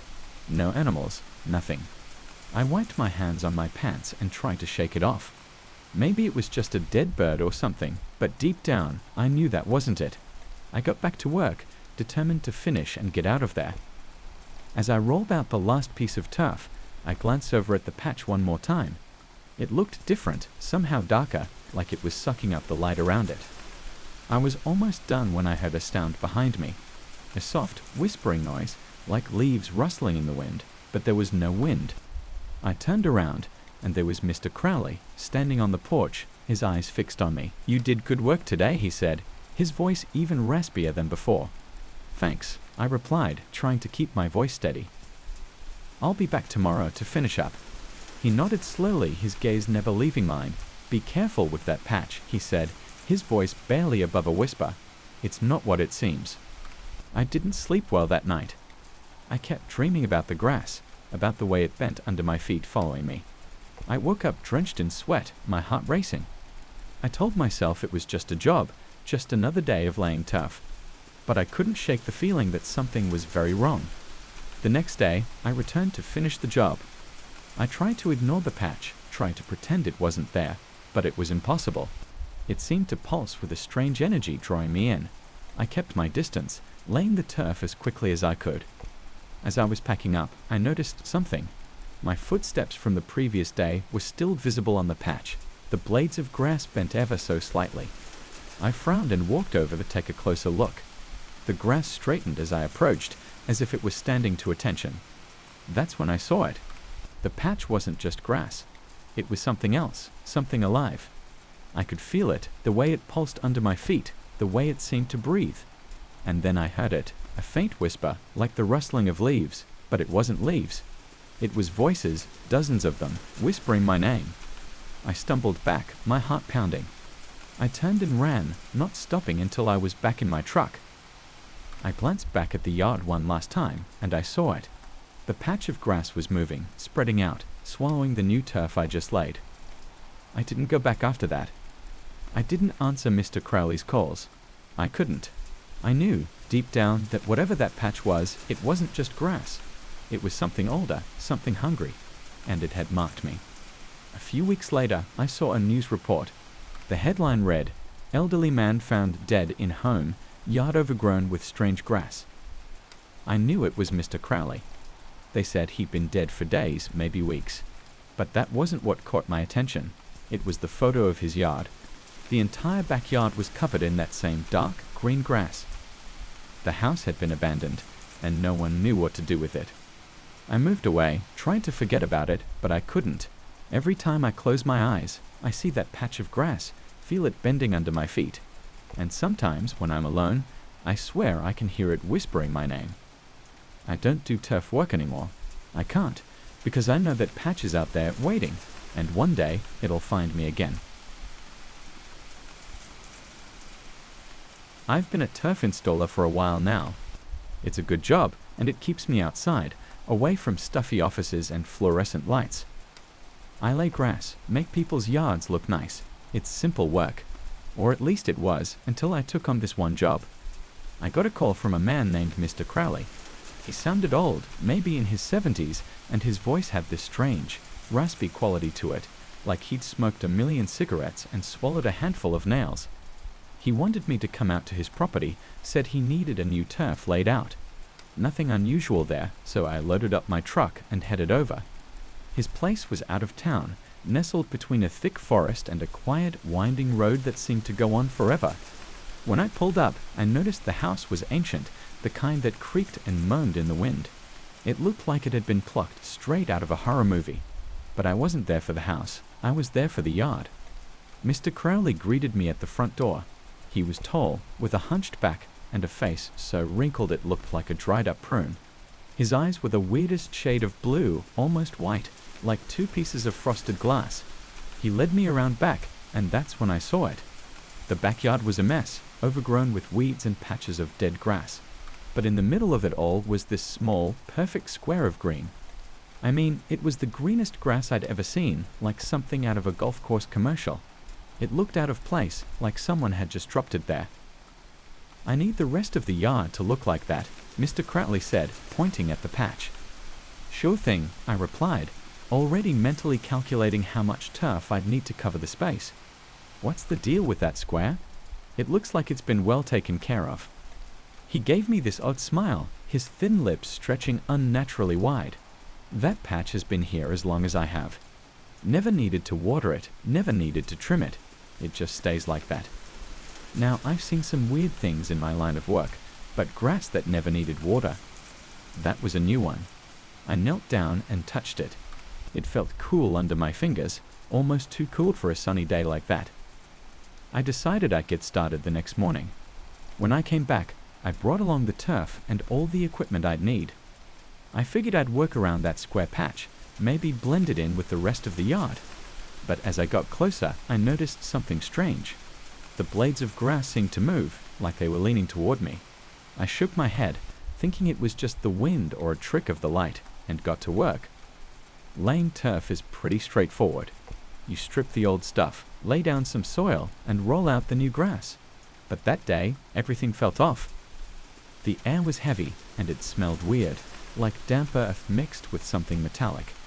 And then there was that patch. Every time I walked over it, the blades bent slightly, like they were following my footsteps. I'm not one to get spooked easily, but I couldn't shake the feeling that I was being watched. I glanced over my shoulder a few times, half expecting to see Mr. Crowley peering out from a window.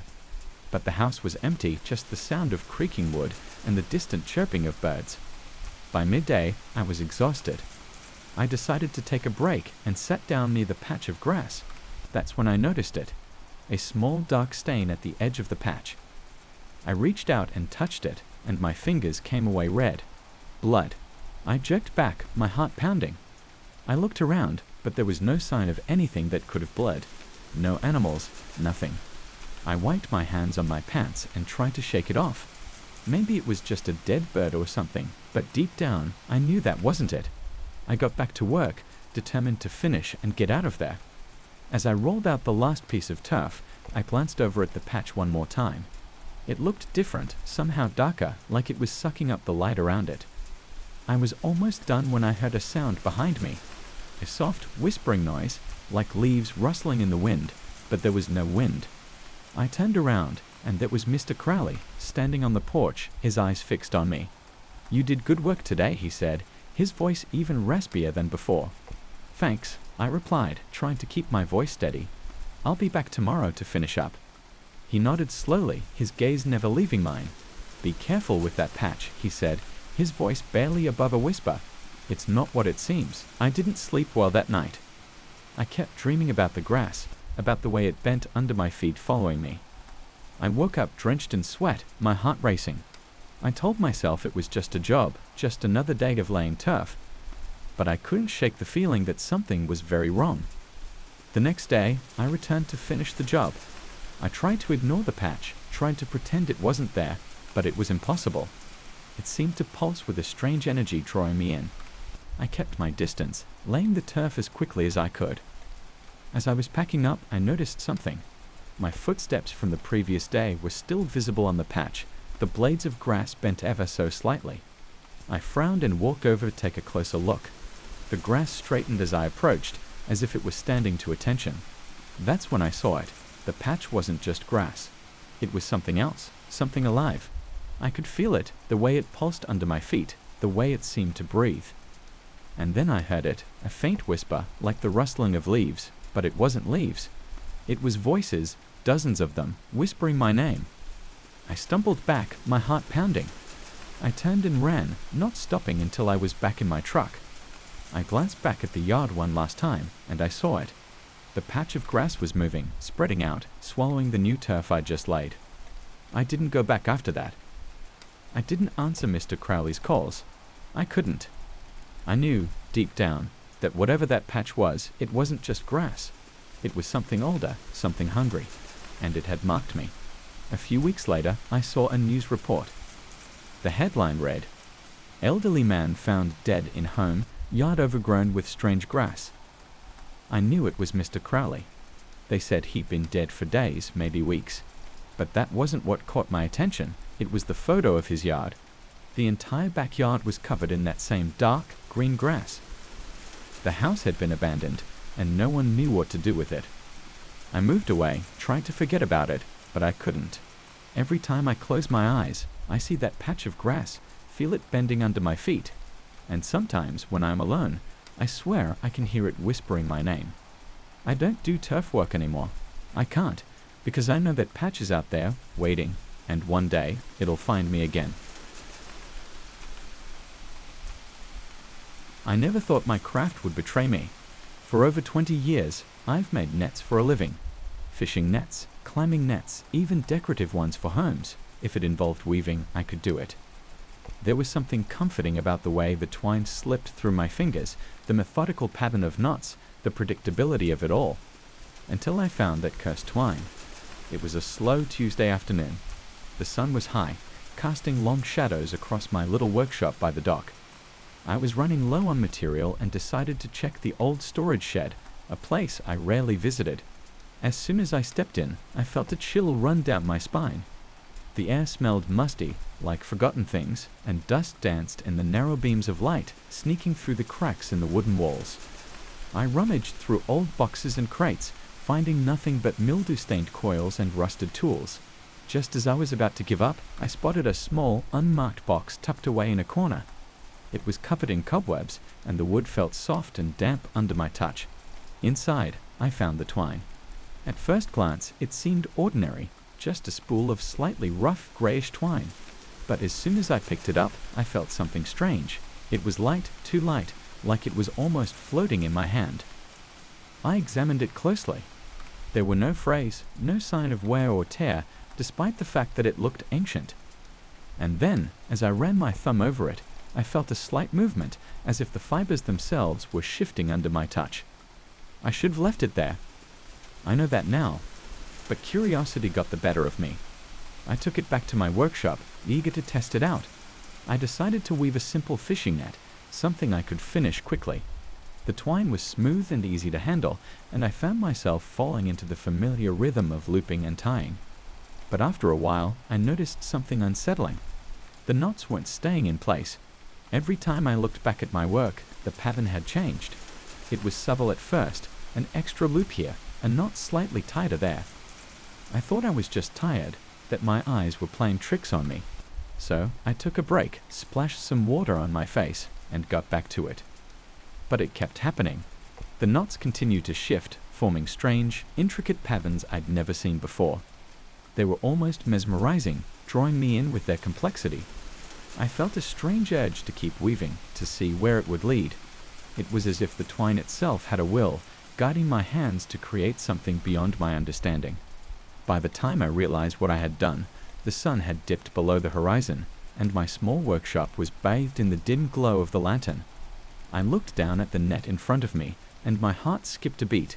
It wasn't a net anymore. It was a tapestry, a sprawling web of knots and loops that seemed to pulse with a life of its own. The patterns were wrong. They didn't follow any logical structure.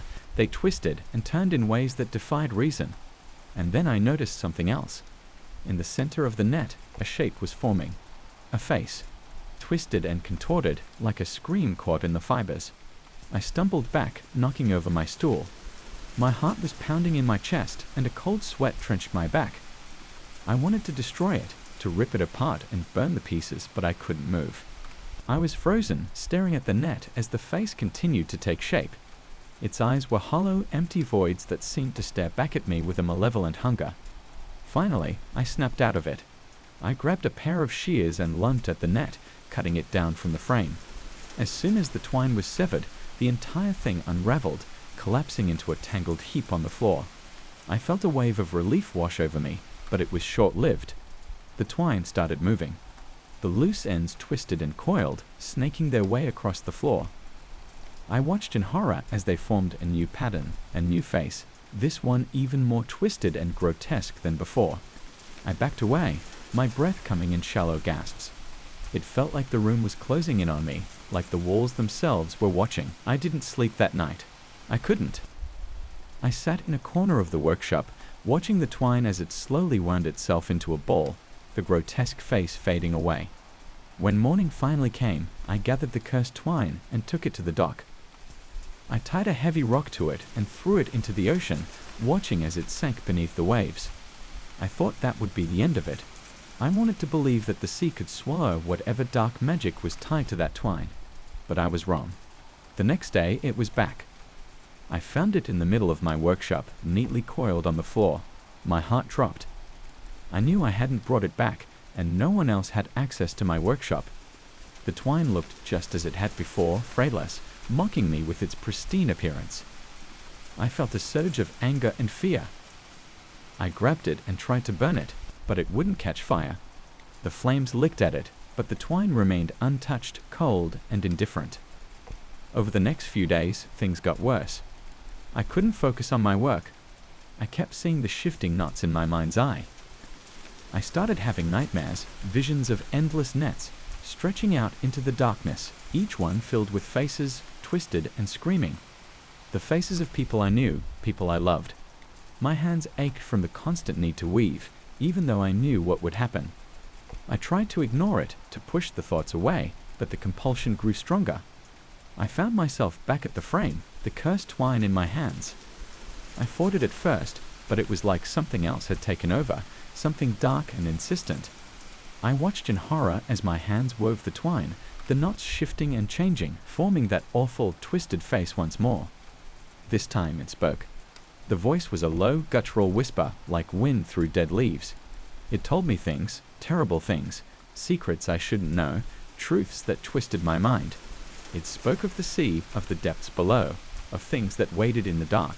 It promised me power, knowledge beyond imagining, if only I would weave. And I did. I wove until my fingers bled, until my mind felt like it was unraveling along with the twine. The patterns grew more complex, more terrible. I could see them in my mind, etched behind my eyelids. Faces and shapes, monsters and gods, things that had no place in this world. I knew I was losing myself, that the twine was consuming me, but I couldn't stop.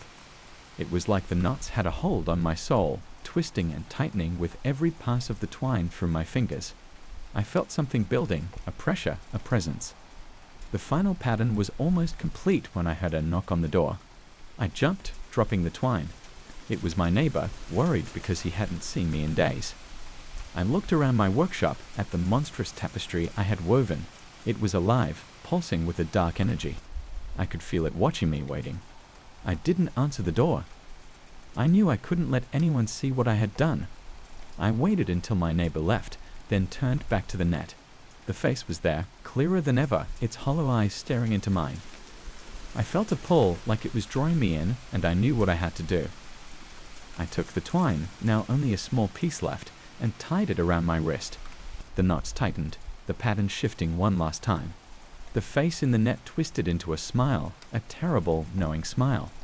And then I felt it, the pull, dragging me towards the net. The last thing I saw before the darkness took me was the face, grinning as the knots tightened, as I was pulled into the weave, into the endless, shifting patterns. And then there was only darkness. They found my workshop empty, the net hanging from the frame, untouched. They say it's beautiful, intricate, unlike anything they've ever seen. But they don't know. They can't see the faces hidden in the knots, the terrible secrets woven into the twine. They don't hear the whispers in the wind, the call of the sea. They don't know that I'm still here, trapped in the net, woven into the pattern, forever shifting, forever bound, waiting for someone else to find the twine. I've been polishing marble for almost 20 years, but I'd never seen a slab like this one before. It came into my workshop late on a Tuesday, delivered by a guy who barely said a word. He just dropped it off, handed me a card with a name and address, and left.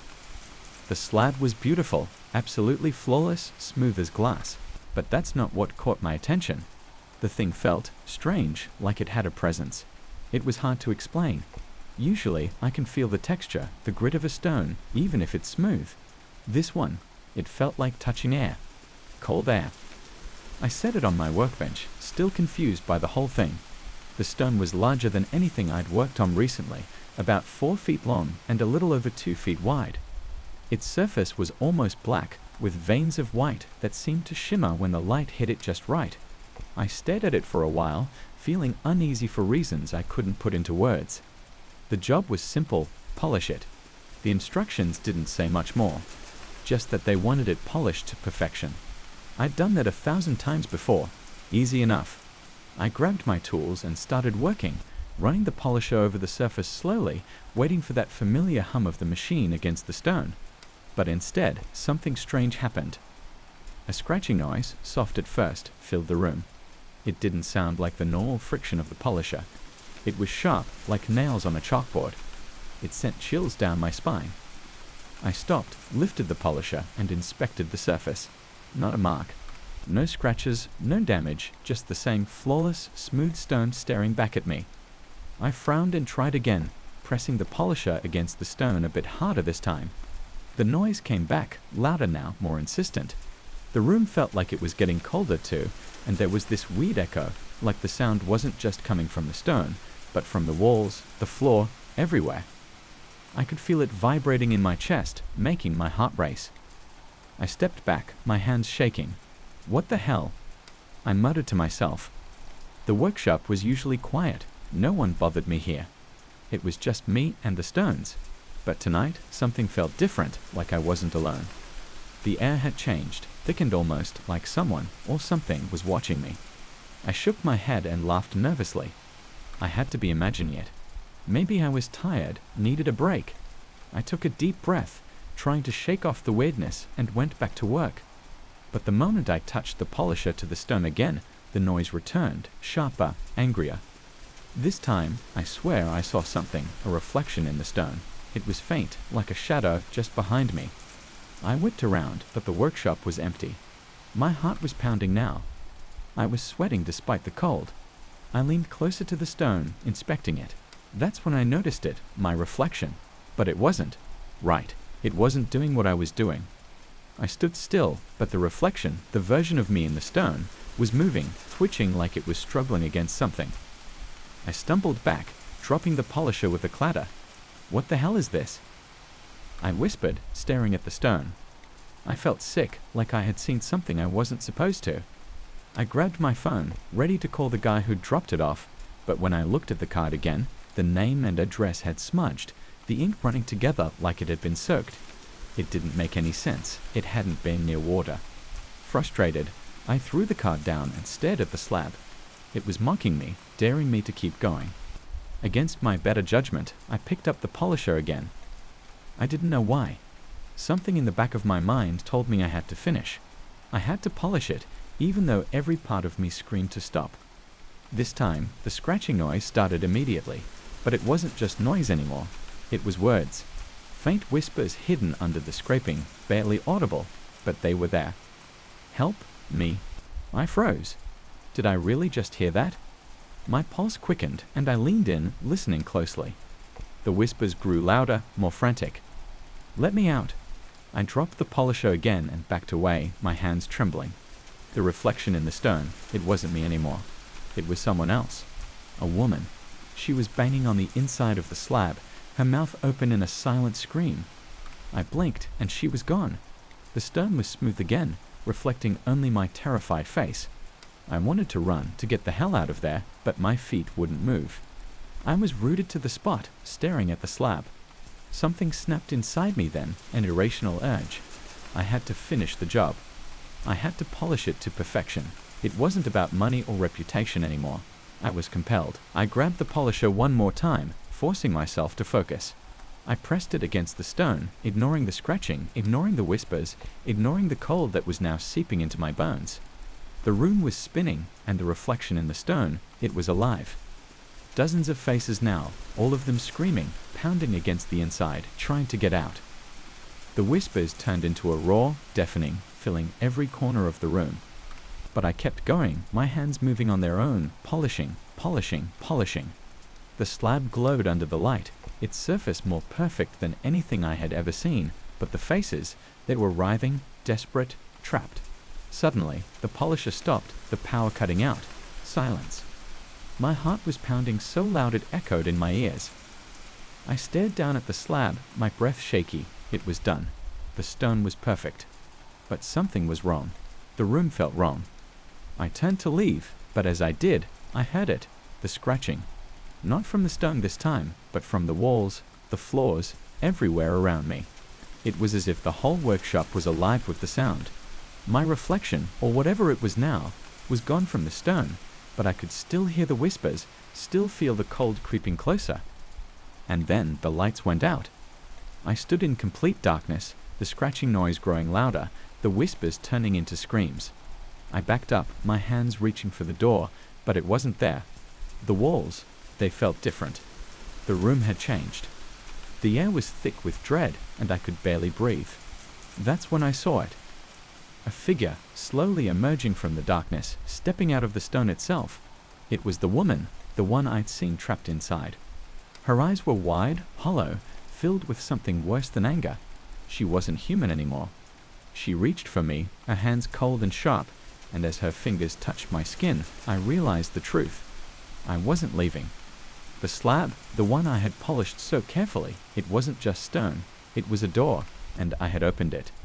The last thing I heard before the darkness swallowed me whole was the scratching noise, now coming from inside the stone, where I knew I was trapped forever. I've been a tile maker for over 2 decades now, and in all that time, I thought I'd seen everything the craft had to offer. The vibrant blues and greens, the rich reds, and even the elusive purples, I'd mastered them all. My workshop was my sanctuary, filled with racks of carefully arranged tiles, jars of glazes, and the comforting hum of the kiln. But that was before I discovered the glaze. That cursed, mesmerizing glaze. It all started on a typical Friday afternoon. I was cleaning out the back of the workshop, where old experiments and half-finished projects were collecting dust. It's funny how much junk you accumulate over the years when you're obsessed with perfecting your craft. Among the clutter, I found a small, unlabeled jar of a silvery liquid. It shimmered in the sunlight streaming through the high windows, almost as if it was alive. Curiosity got the better of me, and I decided to test it out. I prepped a batch of plain white tiles and carefully brushed the glaze onto them. As I applied it, I noticed it had a peculiar consistency, thicker than most glazes, almost syrupy. And the color, it was unlike anything I'd ever seen. It shifted and swirled, catching the light in ways that made it seem like it was moving, tripping down the sides of the tiles even though I hadn't tilted them. I figured I'd throw them in the kiln and see what happened. As they baked, I could hear the faintest crackling sound, like a distant whisper. It was strange, but I chalked it up to the glaze's unusual properties. I left the workshop, planning to check on them in the morning. When I returned, the tiles were cool and ready. I opened the kiln, expecting to see glossy, solid colors. Instead, I was greeted by something unsettling. The tiles were beautiful, no doubt about it. The glaze had settled into an intricate pattern of veins, like the delicate network of a leaf or the tendrils of smoke frozen in time. But the odd thing was, it looked like it was still moving. I reached out to touch one, and that's when I noticed the texture. Sticky, not like tacky paint, but like honey or tree sap. I pulled my hand away quickly, but a thin string of the stuff followed, stretching between my fingers and the tile. It snapped back with a soft plop, leaving a faint residue on my skin. Perplexed, I tried washing it off with some water. It didn't budge. Soap didn't help either. I had to scrub at it with a brush until my skin was red and raw before it finally came off. I turned back to the tiles, a strange sense of unease creeping into my stomach. They were mesmerizing, almost hypnotic. The way the light played off the glaze, it was hard to look away. I decided to leave them for a while, hoping the texture would harden with time. But the next day, the tiles were still sticky. I checked the kiln temperature logs, wondering if I'd made a mistake, but everything was as it should be. It didn't make sense. Despite the odd texture, I couldn't deny the allure of the glaze. I'd never seen anything so captivating. I decided to make a few more tiles, each one as enchanting and strange as the last. I experimented with different firing times and temperatures, but the results were always the same: beautiful but sticky. Then things started to get weird. The first sign was subtle. One of the tiles I'd left out on the workbench had shifted slightly overnight. At first, I thought it was just my imagination, or maybe the table wasn't level. But then it happened again, and again. Tiles I knew I'd placed neatly in a row were slightly askew, their sticky surfaces leaving faint trails on the wood, as if they'd been dragged. I tried to ignore it, focusing on the commissions that were piling up. But the glaze kept calling to me.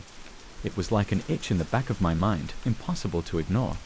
I found myself spending hours in the workshop, experimenting with new patterns and shapes. The tiles were unlike anything I'd ever made before. They were works of art, but there was something wrong about them. One evening, after finishing a particularly intricate piece, I decided to call it a night. I was locking up when I heard it, a faint, almost imperceptible sound like the rustling of leaves. I turned, expecting to see the wind had blown something off a shelf, but the air was still. The sound was coming from the tiles. I approached them cautiously. The glaze was shifting, slowly, almost imperceptibly, like it was alive. My heart raced as I watched the patterns change and flow, forming shapes and symbols I couldn't quite make out. It was then I noticed the smell. A sickly sweet odor, like rotting fruit mixed with something metallic. I backed away, my pulse pounding in my ears. Something was wrong, very wrong. I needed to get rid of them, all of them. But as I reached for the first tile, the sticky texture seemed to resist me, pulling back slightly as if the tile didn't want to be moved. Panic surged through me, and I yanked my hand away. A string of the sticky substance stretched between us, quivering like a live wire. I stumbled back, nearly tripping over a stool. I had to get out of there. I slammed the door behind me and ran to my car, my hands shaking as I fumbled with the keys. As I drove away, I could still feel the faint stickiness on my fingers, a constant reminder of what I'd left behind. I didn't sleep that night. My mind was a whirl of fear and confusion. What was happening? What had I created? The next morning, I returned to the workshop, determined to destroy the tiles. But when I opened the door, I froze. They were gone. Every single tile was gone. The workbench was empty, the shelves bare. The only trace of them was a series of faint, sticky trails leading from the workshop door to the back wall, where a small, dusty trapdoor led to the basement. I'd completely forgotten about that old basement. I hadn't been down there in years. My heart hammered in my chest as I approached the trapdoor. The smell hit me first, that same sickly sweet odor, stronger now, almost overpowering. I hesitated, but I had to know. I grabbed a flashlight and pulled the door open. The steps creaked under my weight as I descended into the darkness. The basement was cold and damp, the air thick with the stench of decay. And there, in the center of the room, were the tiles. They were arranged in a circle, their sticky surfaces shimmering in the dim light. In the center of the circle was something, a shape. I couldn't quite make it out, but it was moving, shifting, as if it was made of the same substance as the glaze. I took a step back, my foot catching on something. I glanced down and saw more tiles, hundreds of them, all around me, all with that same awful texture. Panic surged through me as I realized the tiles weren't just in the basement. They were on the walls, the ceiling, closing in on me. I turned to run, but the floor was slick with the glaze, and I slipped, falling hard onto my back. The tiles above me shifted, and for a moment, I thought I saw faces in the patterns, twisted and screaming. The shape in the center of the circle began to rise, pulling itself up with tendrils of sticky glaze. It was forming something with eyes. I scrambled to my feet, slipping and sliding in the muck. I had to get out. I had to. The trapdoor slammed shut above me, the sound echoing through the basement like a death knell. The tiles around me pulsed, and I felt something brush against my ankle, something cold and wet. I kicked out, my foot connecting with the tile. It shattered, but the pieces reformed almost instantly, the glaze oozing back together like some kind of sick, living puzzle. I was trapped. I could feel the glaze creeping up my legs, the sticky tendrils pulling me down. I screamed, but the sound was swallowed by the darkness. The last thing I saw before the glaze closed over my eyes was the shape in the center of the circle, forming a mouth, wide and hungry. I don't know how long I've been here. The glaze is everywhere now, inside me, filling my lungs, my veins. I can't move. I can't breathe. But I'm still alive. I can feel it pulsing around me, inside me. The tiles are all I see, all I feel. And they're still moving. I've been making windows for over 30 years. It's a straightforward job, really. You measure, cut, fit, and repeat. There's a certain satisfaction in it, knowing that your work becomes a literal window into someone's world. I thought I'd seen it all until I came across that pane of glass. It started on an ordinary Tuesday. I was rummaging through a stack of old supplies in the workshop, looking for something I could use for a custom order.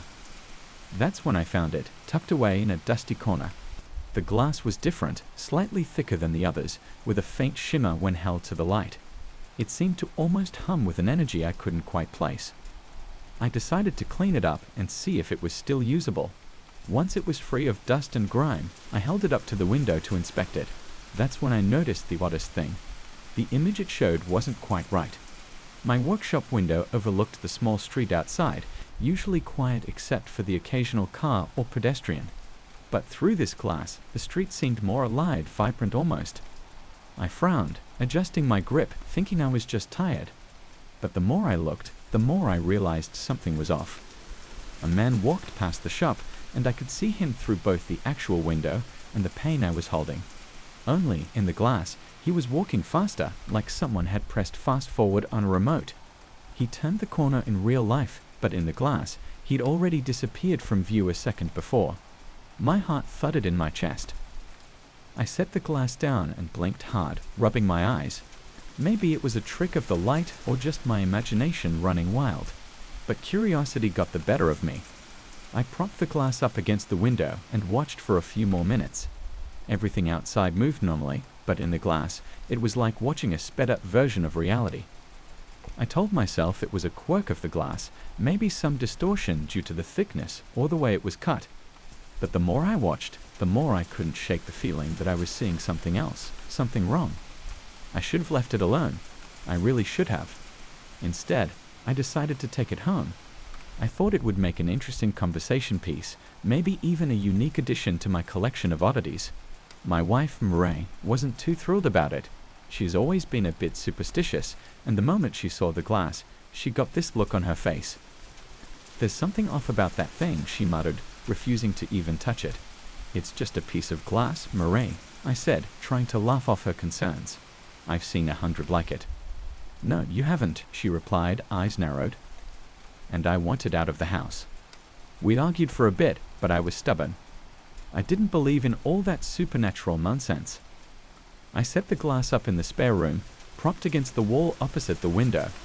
At first, I didn't notice anything strange. It just sat there, reflecting the room back at me like any other mirror. But as the days went by, I couldn't shake the feeling that something was watching me through it.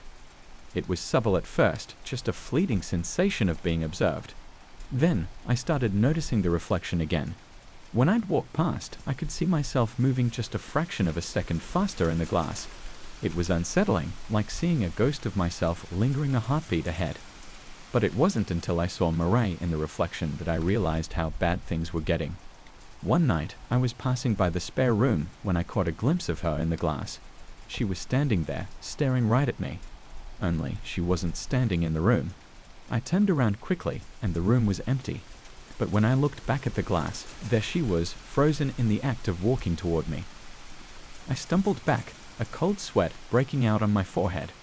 I called out to her, my voice trembling. She came rushing from the kitchen, concern etched on her face.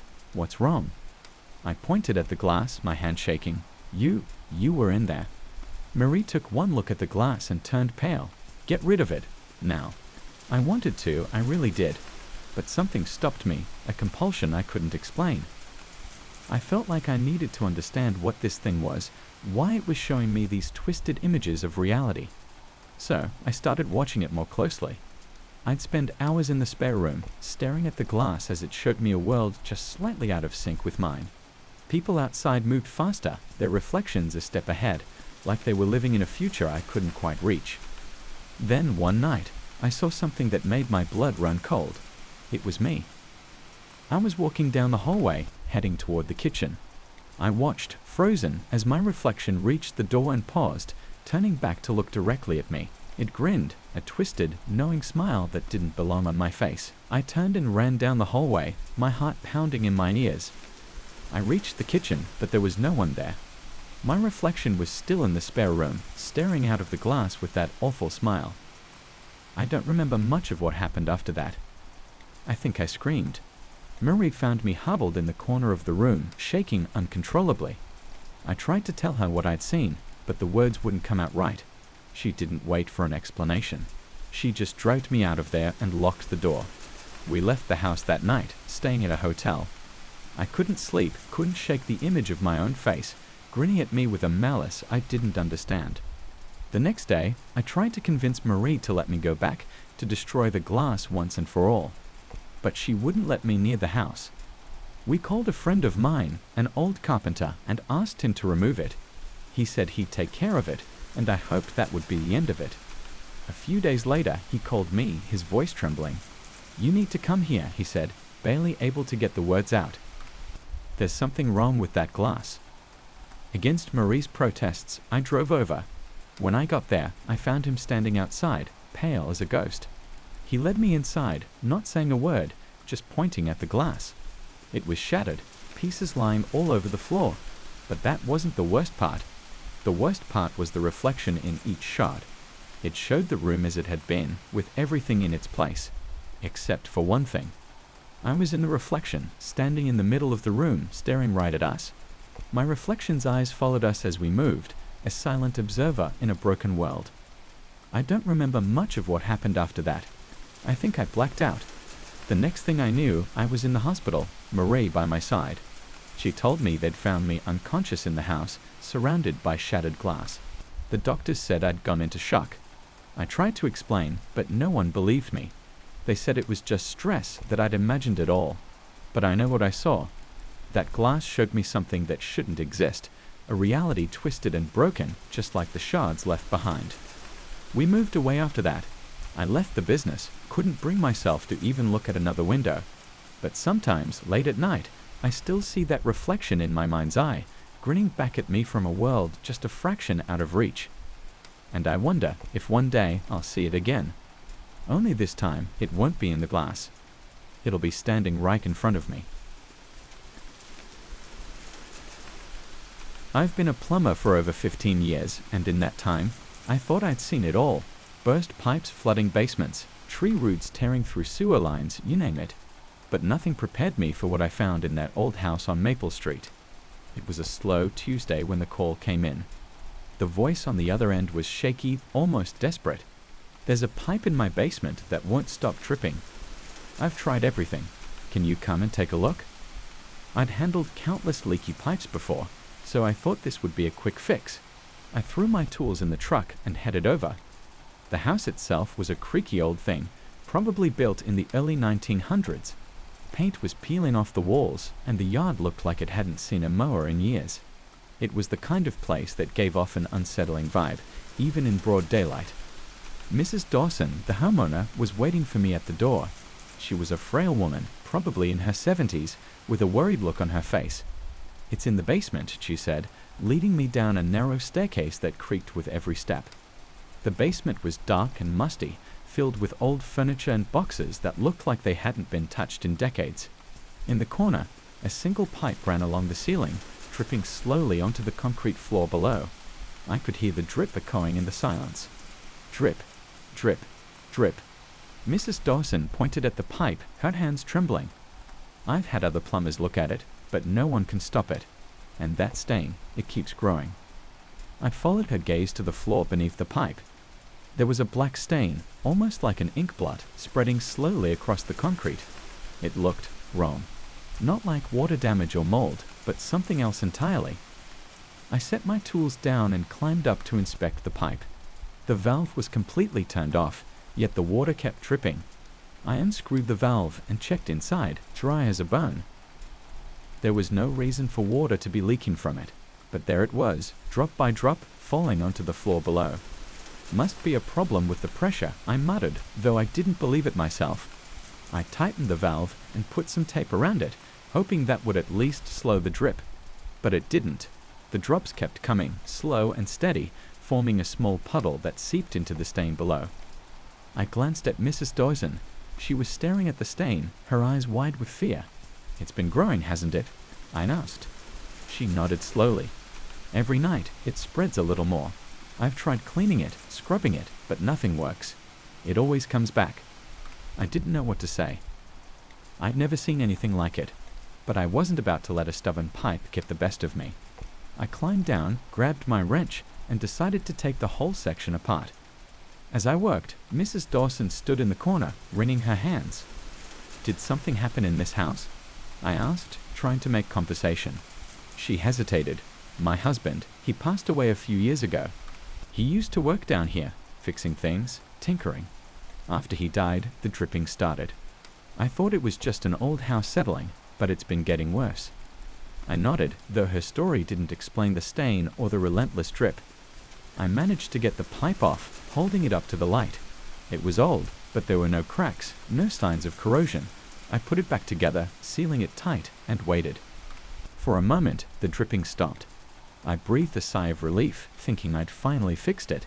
But then, as if mocking me, a single drop fell from the pipe and landed on the stain below. I cursed under my breath. This wasn't normal. There was something wrong with this house, with this pipe. I looked closer at the stain. It was almost oily, shimmering slightly in the dim light. I touched it with my glove, and it felt cold, like ice. I pulled back, a shiver running down my spine. Something about this didn't feel right. "I'll need to come back with some more tools," I lied, eager to get out of that basement. "Maybe bring a colleague. We'll figure this out." Mrs. Dawson just nodded, her eyes never leaving the stain. I packed up my things and left, promising to return the next day. That night, I couldn't shake the feeling that something was watching me. I kept thinking about the house, the pipe, and that black stain. It haunted my dreams, spreading slowly across the floor, creeping toward the walls, the ceiling, until it swallowed everything in darkness.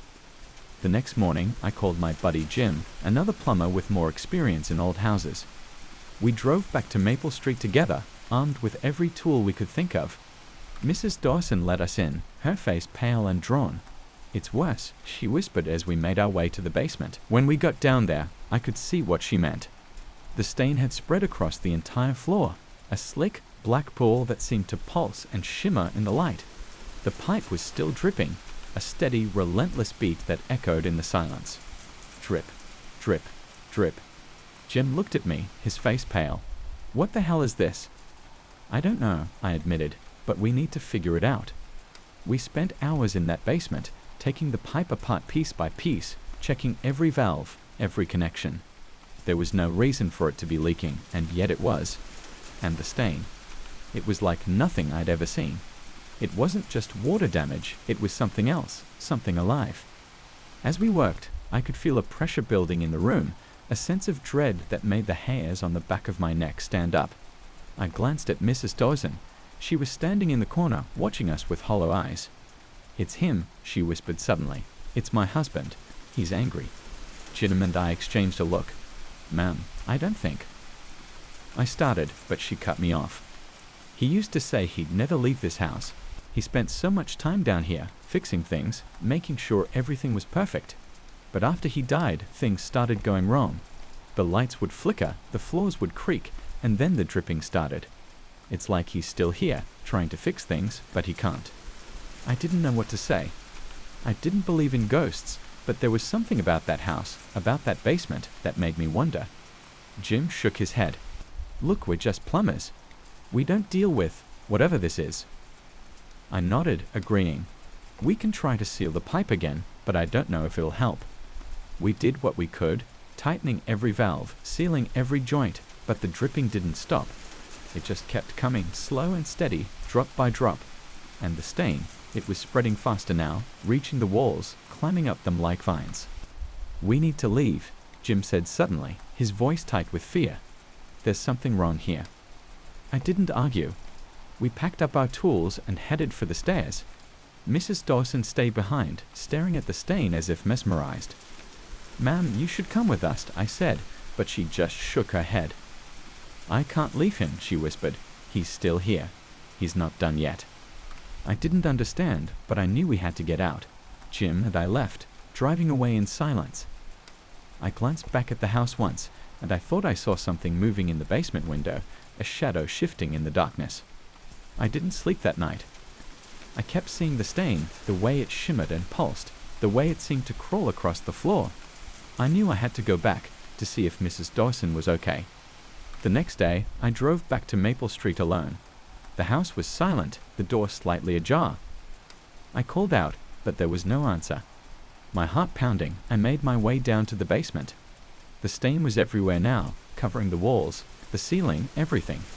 And in the center of the room, lying in the middle of that black pool, was Mrs. Dawson.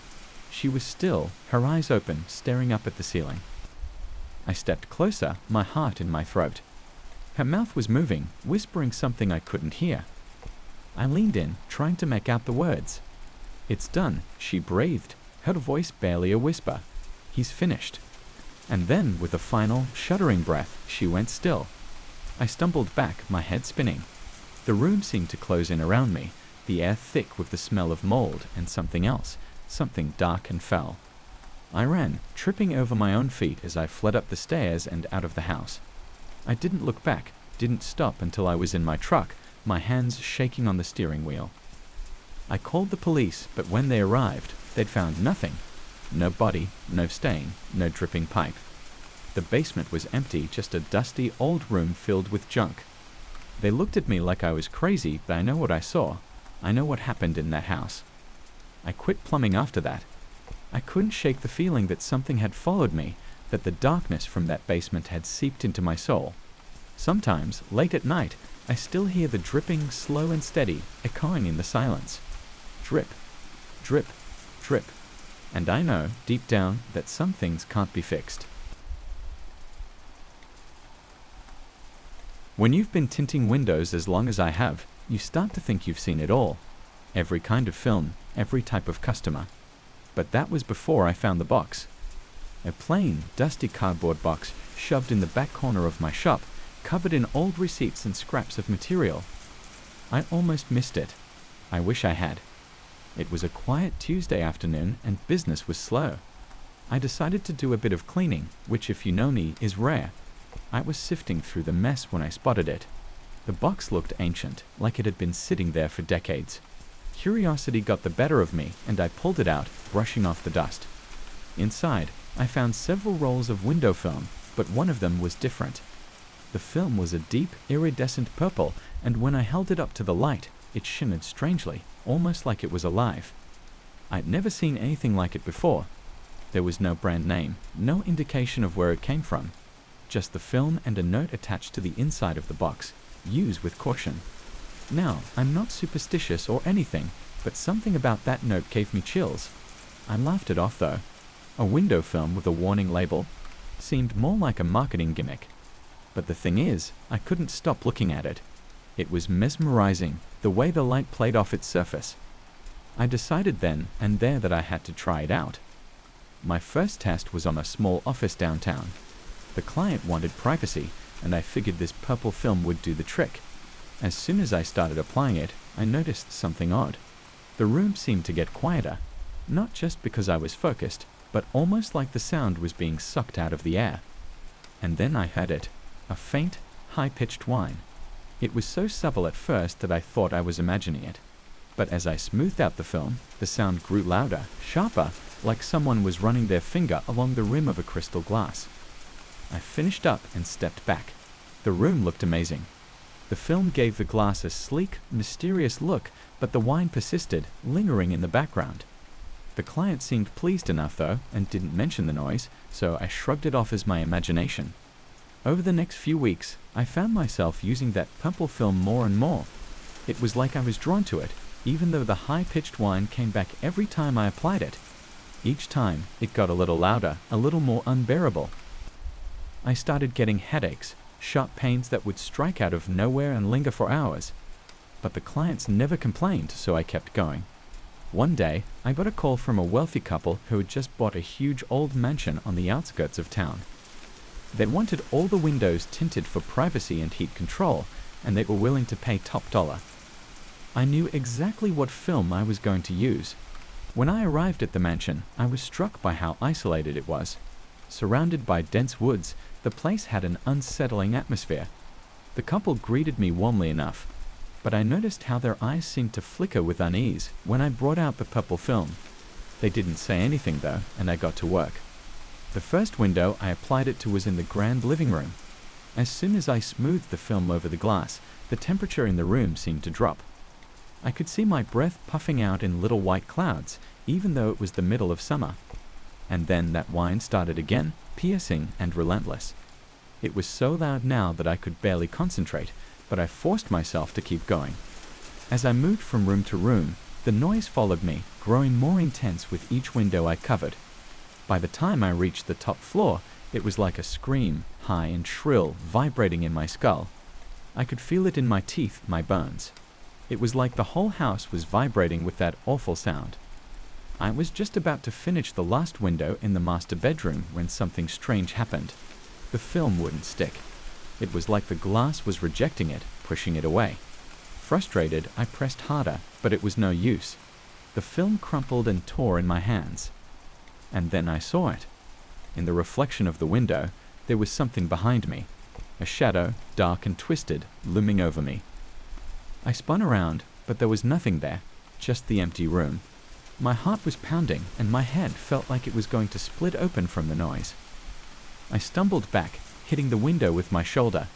The glass cracked. In that instant, the high-pitched whine exploded into a deafening roar. The room spun, and I fell to the floor, clutching my ears. I could feel something seeping into my mind, cold and malevolent, wrapping around my thoughts like a vice. I don't know how long I lay there, writhing in pain, but when I finally opened my eyes, the room was dark, and the couple was standing over me, their faces twisted in concern. "Are you all right?" the woman asked, her voice barely a whisper. I nodded, too shaken to speak. I packed up my things as quickly as I could and left without saying another word. But as I drove away, I glanced in the rearview mirror and saw the house, bathed in that eerie purple glow, like it was pulsing with some kind of dark energy. That night, I had the worst nightmare of my life. I was back at the mansion, standing in front of the last window, but the shadow was there, solid and real. It reached out for me with long, spindly fingers, and I could hear that whine, louder than ever, drilling into my skull. I woke up screaming, drenched in sweat. The headaches didn't go away. They got worse. I couldn't concentrate, couldn't think. Every time I closed my eyes, I saw that shadow, felt it reaching for me. And the whine, that horrible whine, was always there in the back of my mind, driving me mad. I tried to get rid of the film. I burned it, buried it, threw it in the river, but every morning it was back in the shop, pristine and perfect, like it had never been touched. I knew then that I was cursed, bound to that terrible thing. It was inside me, warming its way into my soul, feeding off my fear. I stopped taking jobs, stopped leaving the house. I couldn't risk spreading that evil to anyone else, but it didn't matter. The whine followed me everywhere, in my dreams, in my waking hours, a constant, unrelenting torment. And then, one night, I heard a knock at the door. I knew who it was before I even opened it. The couple from the mansion, their faces pale and drawn, eyes sunken and hollow. They didn't say anything, just stared at me with that same, flickering unease. "We need more film," the man said finally, his voice trembling. I slammed the door in their faces and locked myself in the bathroom, my heart racing. I could hear them outside, scratching at the walls, whispering my name. The whine was louder than ever, a scream in my mind, and I knew, deep down, that there was no escape. I'm writing this now because I don't know how much time I have left. The shadow is here, I can feel it, pressing against my mind, whispering dark things in that high-pitched voice. It's calling me back to the mansion, back to where it all started. I know I can't resist it much longer. If you're reading this, if you find that film, burn it, destroy it, do whatever you can. Don't let it take you too. Because once it has you, there's no getting away. You'll be trapped, just like me, lost in that awful purple glow. And the worst part is, you'll hear it forever. That terrible high-pitched whine. I remember the day I found the map like it was yesterday. It was a cold Saturday morning, and I was doing what I usually do on weekends, trying to clean up the mess that's been accumulating in my attic. My house is old, probably 100 years or more, and the attic is filled with all sorts of forgotten junk. Dusty furniture, old books, and mysterious boxes with family heirlooms that I had never bothered to explore. I was rummaging through a trunk filled with old photographs when something slipped out from the bottom. It was a folded piece of parchment, yellowed with age. My curiosity got the better of me, and I unfolded it carefully. It was a hand-drawn map of my house. I could see the living room, kitchen, bedrooms, and even the attic where I was standing. But there was something strange. The map showed a room that I had never seen before, right below the house. I looked around, comparing the map to the actual layout. It didn't make sense. According to the map, there was a door leading to this hidden room from the basement, but I had been in the basement many times, and there was no such door. I laughed it off at first, thinking it was some old, outdated plan, or maybe just a prank by a previous owner. But then again, it was strange enough to pique my interest. That night, I couldn't shake off the image of the map from my mind. I decided to take another look in the basement, just to be sure. It was almost midnight when I grabbed my flashlight and made my way downstairs. The basement was always a bit creepy, with its low ceilings and cobweb-covered corners. I swept the flashlight across the room, illuminating the old washing machine and the stacks of paint cans. I ran my hand along the walls, searching for any sign of a hidden door, but everything seemed solid. Frustrated, I was about to give up when my phone buzzed in my pocket. The screen flashed 12:00 a.m. Midnight. For reasons I can't explain, a chill ran down my spine. I turned back toward the far wall, the one opposite the staircase. I hadn't checked it thoroughly yet. Slowly, I walked over and shined my flashlight on the wall. It looked like all the others, worn brick and mortar. But then I noticed something. There were faint scratches on the floor, as if something heavy had been dragged across it. My heart pounded in my chest as I knelt down for a closer look. The scratches led right up to the wall. I pushed against the bricks, and to my shock, a section of the wall moved inward with a loud creak. It was a door, cleverly disguised to blend in with the surroundings. My hands trembled as I pushed it further open, revealing a dark, narrow passage. I hesitated for a moment, fear and curiosity battling within me. I knew I should probably go back, maybe call someone, but something compelled me to go on. I took a deep breath and stepped inside. The air was thick and musty, and the passage seemed to slope downward. I could barely see a few feet ahead with my flashlight, but I pressed on, feeling my way along the cold, damp walls. After what felt like an eternity, I reached the end of the passage. There was another door, this one made of old wood, rotting at the edges. My heart was pounding so hard I could barely breathe. I reached out and turned the rusted knob. The door swung open with an eerie groan. I found myself in a small, dimly lit room. There was a single bulb hanging from the ceiling, flickering like it might go out any second. The room was empty except for a large wooden table in the center and something lying on it. I took a few cautious steps forward, raising my flashlight. My blood ran cold. It was a map, identical to the one I had found in the attic, but there was something different about this one. The hidden room was marked with an X, and there were strange symbols drawn all around it. Below the X, in spidery handwriting, was a single word: sacrifice. My mind raced. What kind of sick joke was this? I turned to leave, but the door slammed shut behind me, plunging the room into darkness. Panic surged through me as I tried to force it open, but it wouldn't budge. I banged on the door, screaming for help, but my voice seemed to be swallowed by the darkness. The air grew colder, and I could feel something, a presence, looming in the room with me. I turned around slowly, my flashlight flickering weakly. That's when I saw it. A figure standing in the corner, shrouded in shadows. It was tall, almost reaching the ceiling, with unnaturally long limbs that seemed to stretch and twist in the darkness. I could barely make out its face, but its eyes, they were glowing, burning into me with an intensity that made my skin crawl. I froze, unable to move or even breathe. The figure began to move, gliding silently toward me. I backed away until I hit the wall, my heart hammering in my chest. It reached out a long, bony hand, and I felt a cold, icy grip wrap around my arm. I screamed, struggling to break free, but it was no use. I felt a sharp pain in my chest, like something was being ripped out of me. My vision blurred, and I felt myself falling. When I came to, I was lying on the cold, damp floor of the basement, the hidden door now sealed shut. My body ached all over, and I felt weak, drained. I scrambled to my feet and ran up the stairs, slamming the basement door behind me. My mind was spinning, and I couldn't think straight. I grabbed the map from the attic and ripped it to shreds, but the image of that room was burned into my mind. I tried to move on, forget what happened, but something was different. Every night I heard faint whispers, echoes of voices that seemed to come from the walls. I started having nightmares, visions of that figure with the glowing eyes. I could feel its presence, lurking in the shadows watching me. A few weeks later, I found another map, this time in my bedroom.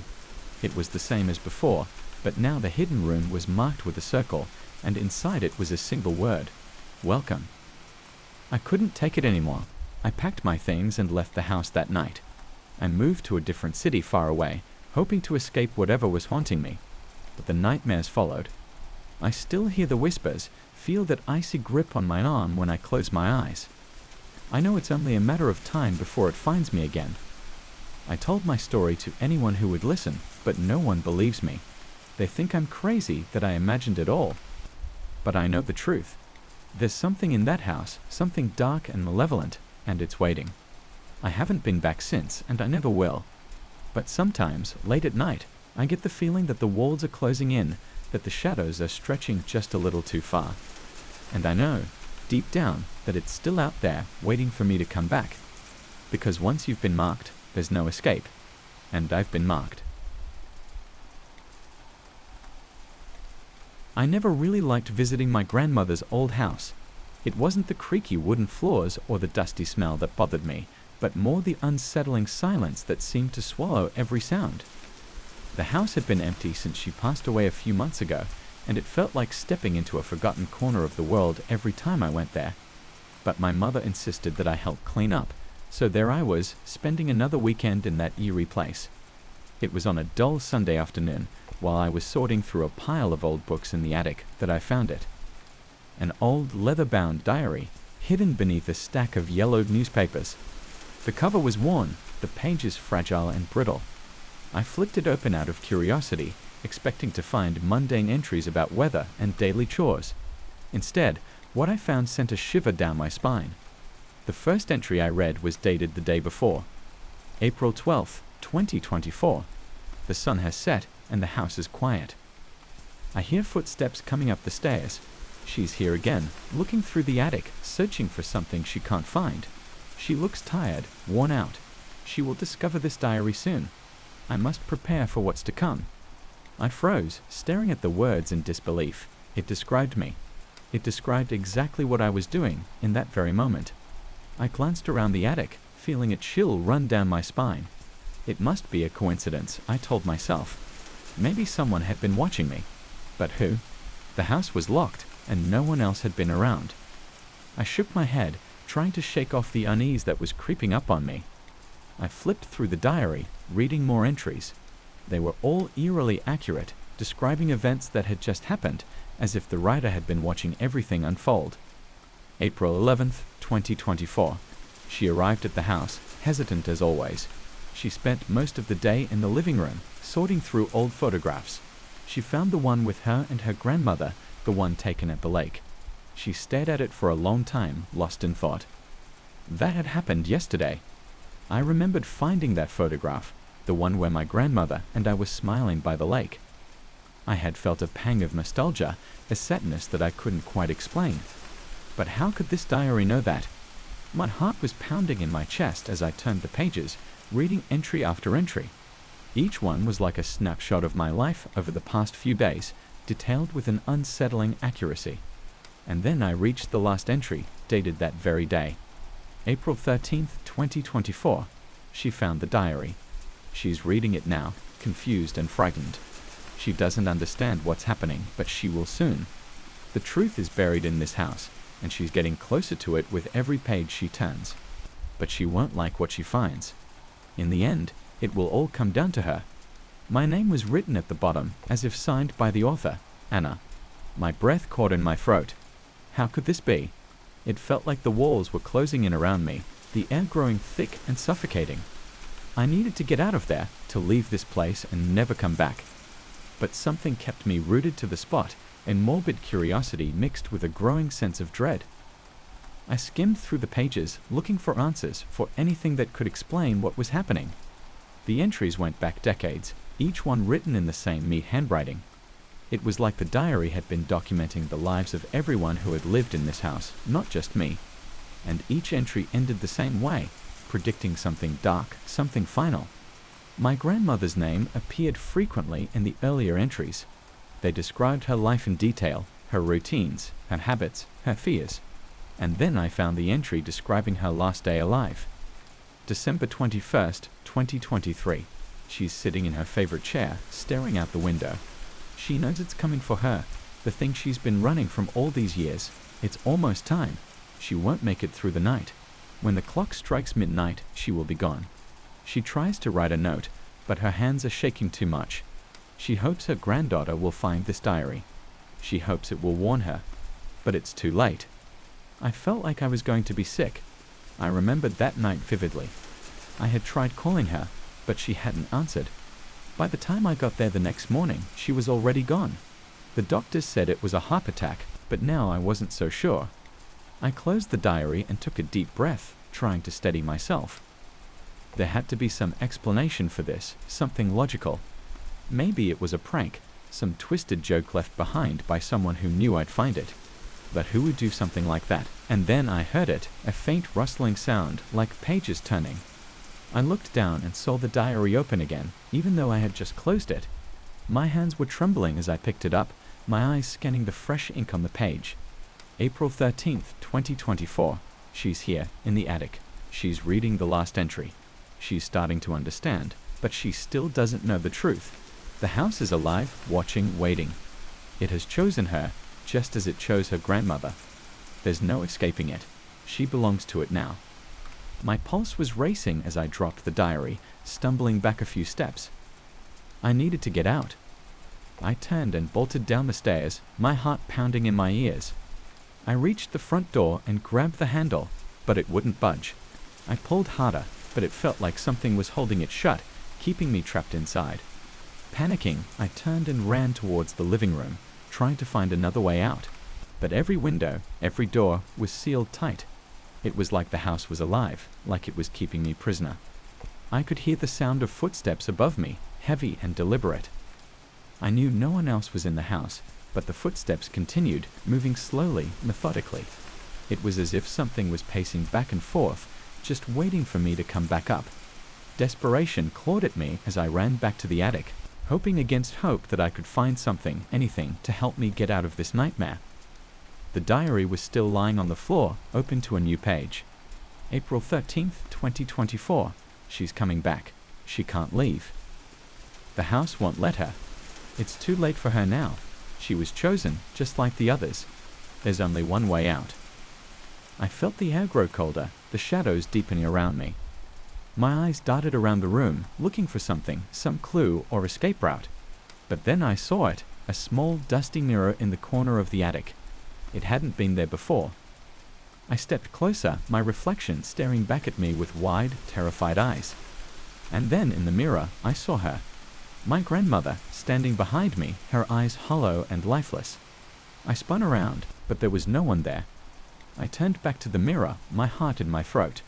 Her lips moved, forming words I couldn't hear, but I knew what she was saying. Run.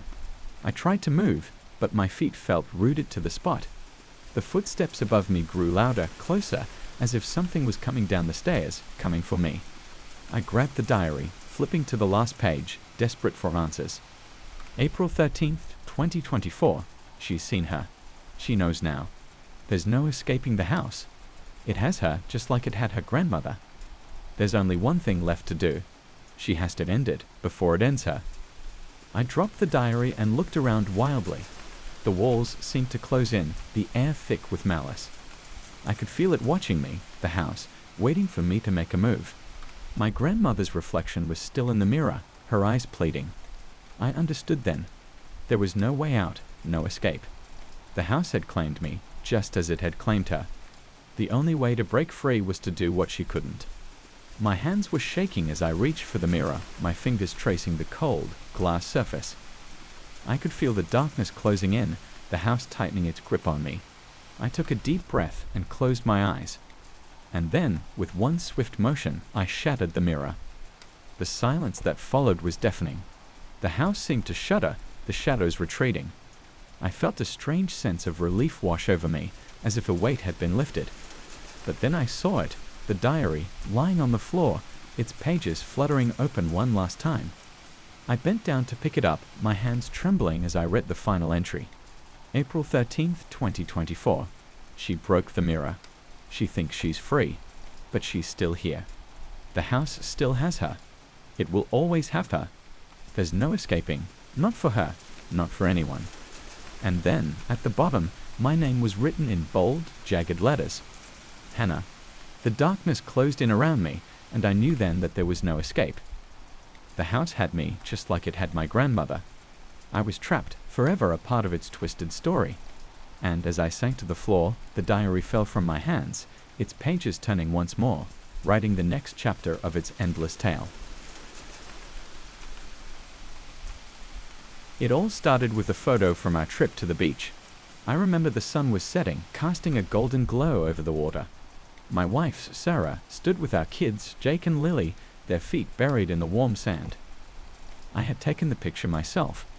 We had just returned from our week-long vacation, and I was flipping through the photos on my phone to relive the memories. The first oddity caught my eye almost immediately. In the photo, there was a man standing in the background, near the shoreline. I hadn't noticed anyone there when I took the picture. I showed it to Sarah, expecting her to brush it off as a photobomber, but her face went pale. "I don't remember anyone being there," she said quietly, her voice tinged with unease. I shrugged it off, joking about ghosts and overactive imaginations. We laughed it away and went about unpacking, but the image stayed in the back of my mind, gnawing at me. The man in the photo wore a wide-brimmed hat, and his face was just a blur, as if the camera had failed to focus on him properly. I tried to ignore it, telling myself it was nothing. But it wasn't nothing. The next day, as I was hanging up some of the framed photos from our previous vacations, I noticed something that made my blood run cold. There was a picture from our trip to the mountains last year, a beautiful family shot with snow-covered peaks in the background. I stared at it for a long time, trying to figure out what was bothering me. Then it hit me, the woman in the picture, standing next to Sarah, wasn't her. She looked almost identical, but there were subtle differences. Her hair was a shade darker, and her smile was slightly off, almost too perfect.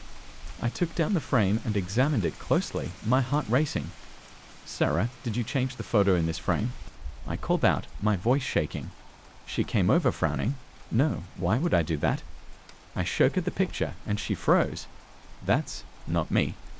We stood there, staring at the photo, a cold dread settling over us. It was our photo, from our trip, but the woman in it wasn't my wife. I glanced at the other photos on the wall. There was a picture of Jake's soccer game, but the kid in the picture wasn't Jake. He looked similar, but his eyes were a different shade of blue, and his hair was slightly curly. "Did you notice anything weird about these pictures?" I asked Sarah, my voice barely a whisper. She looked at each one, her expression growing more horrified with each passing second. "Oh my God, who are these people?" I felt my stomach drop. I took down every photo in the house and spread them out on the dining table. Each one had something wrong. In the photo of our wedding, the person I was dancing with wasn't Sarah. She looked like her, but it wasn't her. In the picture of Lali's birthday party, the guests were strangers, even though I remembered each face clearly. "We need to leave," Sarah said, panic rising in her voice. I nodded, but a part of me wanted answers. I went up to the attic where we kept old albums, determined to find out when this had started. I pulled down boxes of old photos and flipped through them frantically. At first, everything seemed fine. The pictures from when Sarah and I first got married, our honeymoon, and the kids when they were babies, everything was normal. Then I found a picture from a vacation we took 5 years ago. We were at a cabin in the woods. I remembered that trip vividly because it was the first time Jake had gone fishing with me. But in the photo, the boy holding the fishing rod wasn't Jake. He looked similar, but his nose was different, and he had a scar on his cheek that I knew Jake didn't have. I dropped the photo, my hands shaking. I dug deeper, pulling out more albums, more pictures. With each year, the changes became more obvious. It was as if, gradually, our family had been replaced, piece by piece, face by face, until we were strangers in our own memories. I ran back downstairs, my breath coming in short gasps. "Sarah, we need to get out of here." She was already packing, throwing clothes into a suitcase with trembling hands. "What's happening to us?" "I don't know, but we can't stay here." We grabbed the kids, who were confused and scared, and piled into the car. As we pulled out of the driveway, I glanced back at the house. For a brief moment, I thought I saw someone standing in the window, watching us leave. But it wasn't just someone, it was me. We drove without a destination, just wanting to put as much distance between us and that house as possible. We ended up at a small motel on the outskirts of town. The kids fell asleep quickly, exhaustion from the chaos overwhelming their fear. But Sarah and I sat on the bed, too scared to sleep, clutching each other like lifelines. "What if it follows us?" she whispered, her eyes wide with terror. "I don't know," I admitted, "but we can't go back." We sat in silence for a while, and then I had an idea. I pulled out my phone and started taking pictures of us, right there in the motel room. I took a photo of Sarah and me, of the kids sleeping, of the room itself. I examined each one carefully, my heart pounding in my chest. For now, everything looked normal. We stayed in that motel for a few days, afraid to return home, but knowing we couldn't live in a cramped room forever. I contacted a realtor and put the house up for sale without explaining why. We booked a vacation rental in another state, hoping that getting far away would solve whatever this was. A week later, we got a call from the realtor. He was frantic, almost incoherent. I went to show the house, but it's gone. "Gone?" I repeated, not understanding. "There's just an empty lot. The house is gone, like it was never there." I hung up, my mind reeling. Sarah looked at me, her face pale. "What does that mean?" "I don't know," I said, feeling a cold, hollow fear settle in my chest. We decided to try and move on, to forget about the house and the photos. But every night, I found myself checking the pictures on my phone, just to make sure. For a while, everything was fine. We rented a small place, started settling into a new routine. Then one morning, I woke up and saw a new photo on my phone. It was from our living room, but it wasn't the rental we were staying in. It was our old house, and the people in it weren't us. They looked like us, but their smiles were too wide, their eyes too dark. I showed it to Sarah, and we both knew then that we couldn't escape whatever this was. It had followed us, or maybe we had never left it behind. A few days later, the pictures started changing again. First, it was subtle, a different shirt, a new background. But soon, the strangers in the photos didn't even resemble us anymore. They were smiling, but it was a twisted, mocking smile, like they knew something we didn't. And then, one night, I woke up to find our family photo on my phone. It was us, or something pretending to be us, standing in front of a house that wasn't ours. And in the window behind us, the real us were watching, trapped, our faces twisted in silent screams. I dropped the phone, my hands shaking. When I looked up, I saw Sarah staring at me, her eyes empty. Behind her, Jake and Lily stood, their faces twisted and distorted, like the photos that had haunted us. "Where are we?" Sarah whispered, her voice barely a breath. "I don't know," I replied, my voice breaking. "But I think we've been here all along." And then, as the lights flickered and the room around us twisted and distorted, I realized the truth. We were the ones in the photos now, trapped in memories that weren't ours, in a house that didn't exist. We were the strangers.